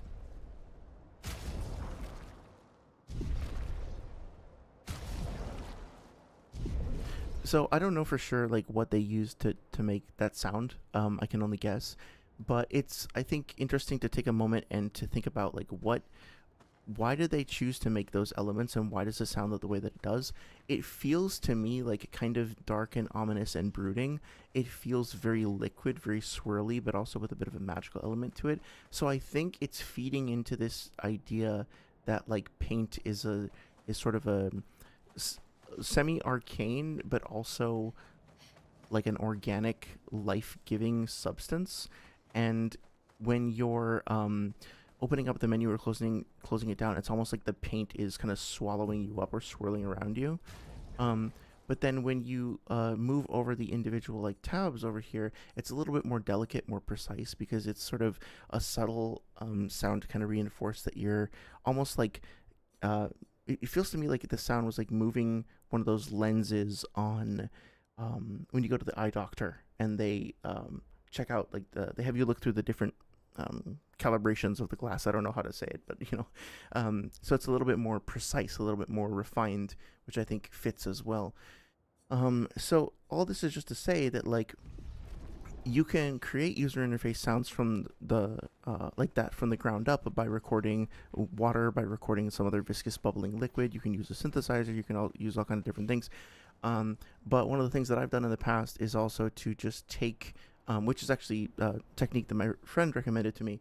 You can take the sound of the soundtrack, right? You can like open up the soundtrack and take a song from the soundtrack and then like stretch it out and like apply reverb to it and like mess with it a little bit, like EQ it and stuff like that, and then take a segment of that and then you can use it as part of that gesture. So now we're hearing like this, like that splat and like a swirl, like dark kind of writhing elements. But think of if we were to take a part of the like lovely cello background with a little bit of the piano kind of trilling over it. We speed that up, we add some reverb, and then all of a sudden, rather than a dark, low, sort of oceanic flourish, it's got more of like a lighthearted kind of trill to it, like something you might hear. A perfect example of this, right? Like if you open up Ocarina of Time and you like bring up the menu and close it down, the sound that plays is like right? It's literally just a musical trill. It's just a few musical notes. So much of the user interface and interactive sounds that you hear in the like the menu sounds and stuff like that are just musical notes, which of course fits with the Ocarina of Time theme. But that being said, like that little snippet that we heard back at the carousel could very well have been just like a somebody taking a pre-existing sound and then reworking it, pitching it up a little bit, applying a little bit of distortion, making it sound like tinny, like it was coming through an old record. And that would be a way to use pre-existing content but like make it new, give it new life and new purpose, so to speak, which kind of fits the theme of the game overall. Johnny Tushu says, yeah, a good leader should listen to their team if it's applicable. I think creative freedom is such an important thing to express, but I'm sure that also comes with a lot of trust as well. Yeah, absolutely. I mean, one of the hard parts of being a like in a directorial position, I'm probably not going to be able to do this part. I just wanted to poke my head in here. Is that you have to have enough confidence in yourself and your own abilities to be able to know how to recognize, I guess, like, how do I say? The best leaders that I've worked with have had a combination of two things. One, when to be humble and recognize the expertise of other people and let them just like shut the fuck up and let them do their thing, and then kind of guide them and encourage them as opposed to just order them, right? And then also they have to have the ability to recognize when members of their team... Oh my god, this is so beautiful. Pourquoi? One sec. Nous avons vécu ensemble sur cette montagne pendant quelque temps. Quel romantisme. Yeah, so like... Wow, it's so cool. I think I lost my train of thought. Oh yeah, but then they also have to have the ability to recognize when an idea is not going to be worth the investment, and they have to have this very difficult and delicate technique of being able to say, like, to tell someone how and why what they're doing isn't going to work, and do so in a way that doesn't discourage them from continuing to like innovate and experiment, but keeps them focused enough to be able to like get shit done. And that is really, really hard. It's hard enough to do for yourself as an individual developer. It's even harder to do for like a whole team when you're in a position of leadership. And look, I'll be the first to say that in my opinion, it's kind of amazing that games get made at all, because so like a huge chunk of my work and the money that I've been paid has sort of unnecessarily gone to doing and redoing things that are essentially problems that have already been solved that then get like rebroken and redone over and over and over again. Sometimes it's just because people like keep changing their mind. Sometimes it's because we just like don't learn from our mistakes, or like we fire talent and then don't know what to do. But one way or another, it keeps on happening, right? And sometimes it is the case that you just have a few big egos that aren't willing to budge on certain things, or maybe even worse, just like don't play games.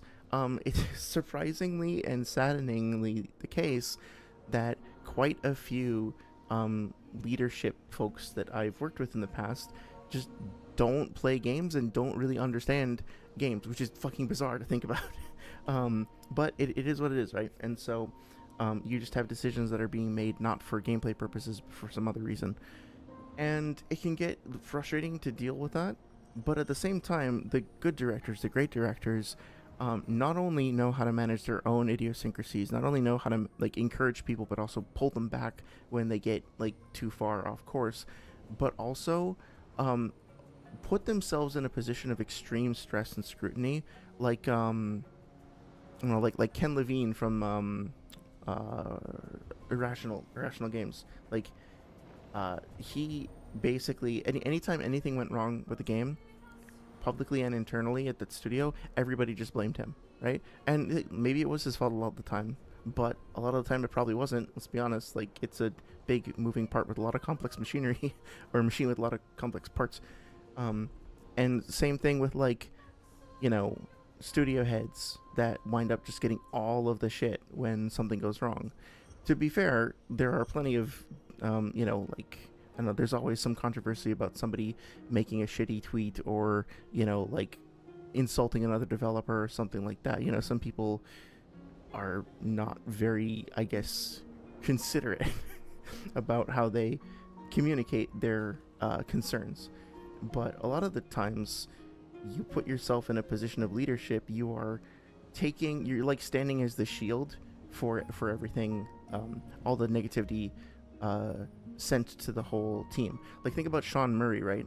I'm hesitant to recommend Internet Historian because I know he's done some plagiarism or whatever, but I did really like his video on like Hello Games and No Man's Sky, and assuming that it's accurate, assuming that it was like original work, by the way, Sean Murray basically, when everything went down at Hello Games, he kind of stepped forward and was like, yeah, all the negative emails, all the negative tweets, all the death threats, everything else you get, send them to me. Just send them to me. Don't acknowledge them. Don't, you know, all other members of the team, just send them to me, and I am going to process them and turn them into data. I'm going to take all that hate and turn it into something useful and meaningful. And that's exactly what he did.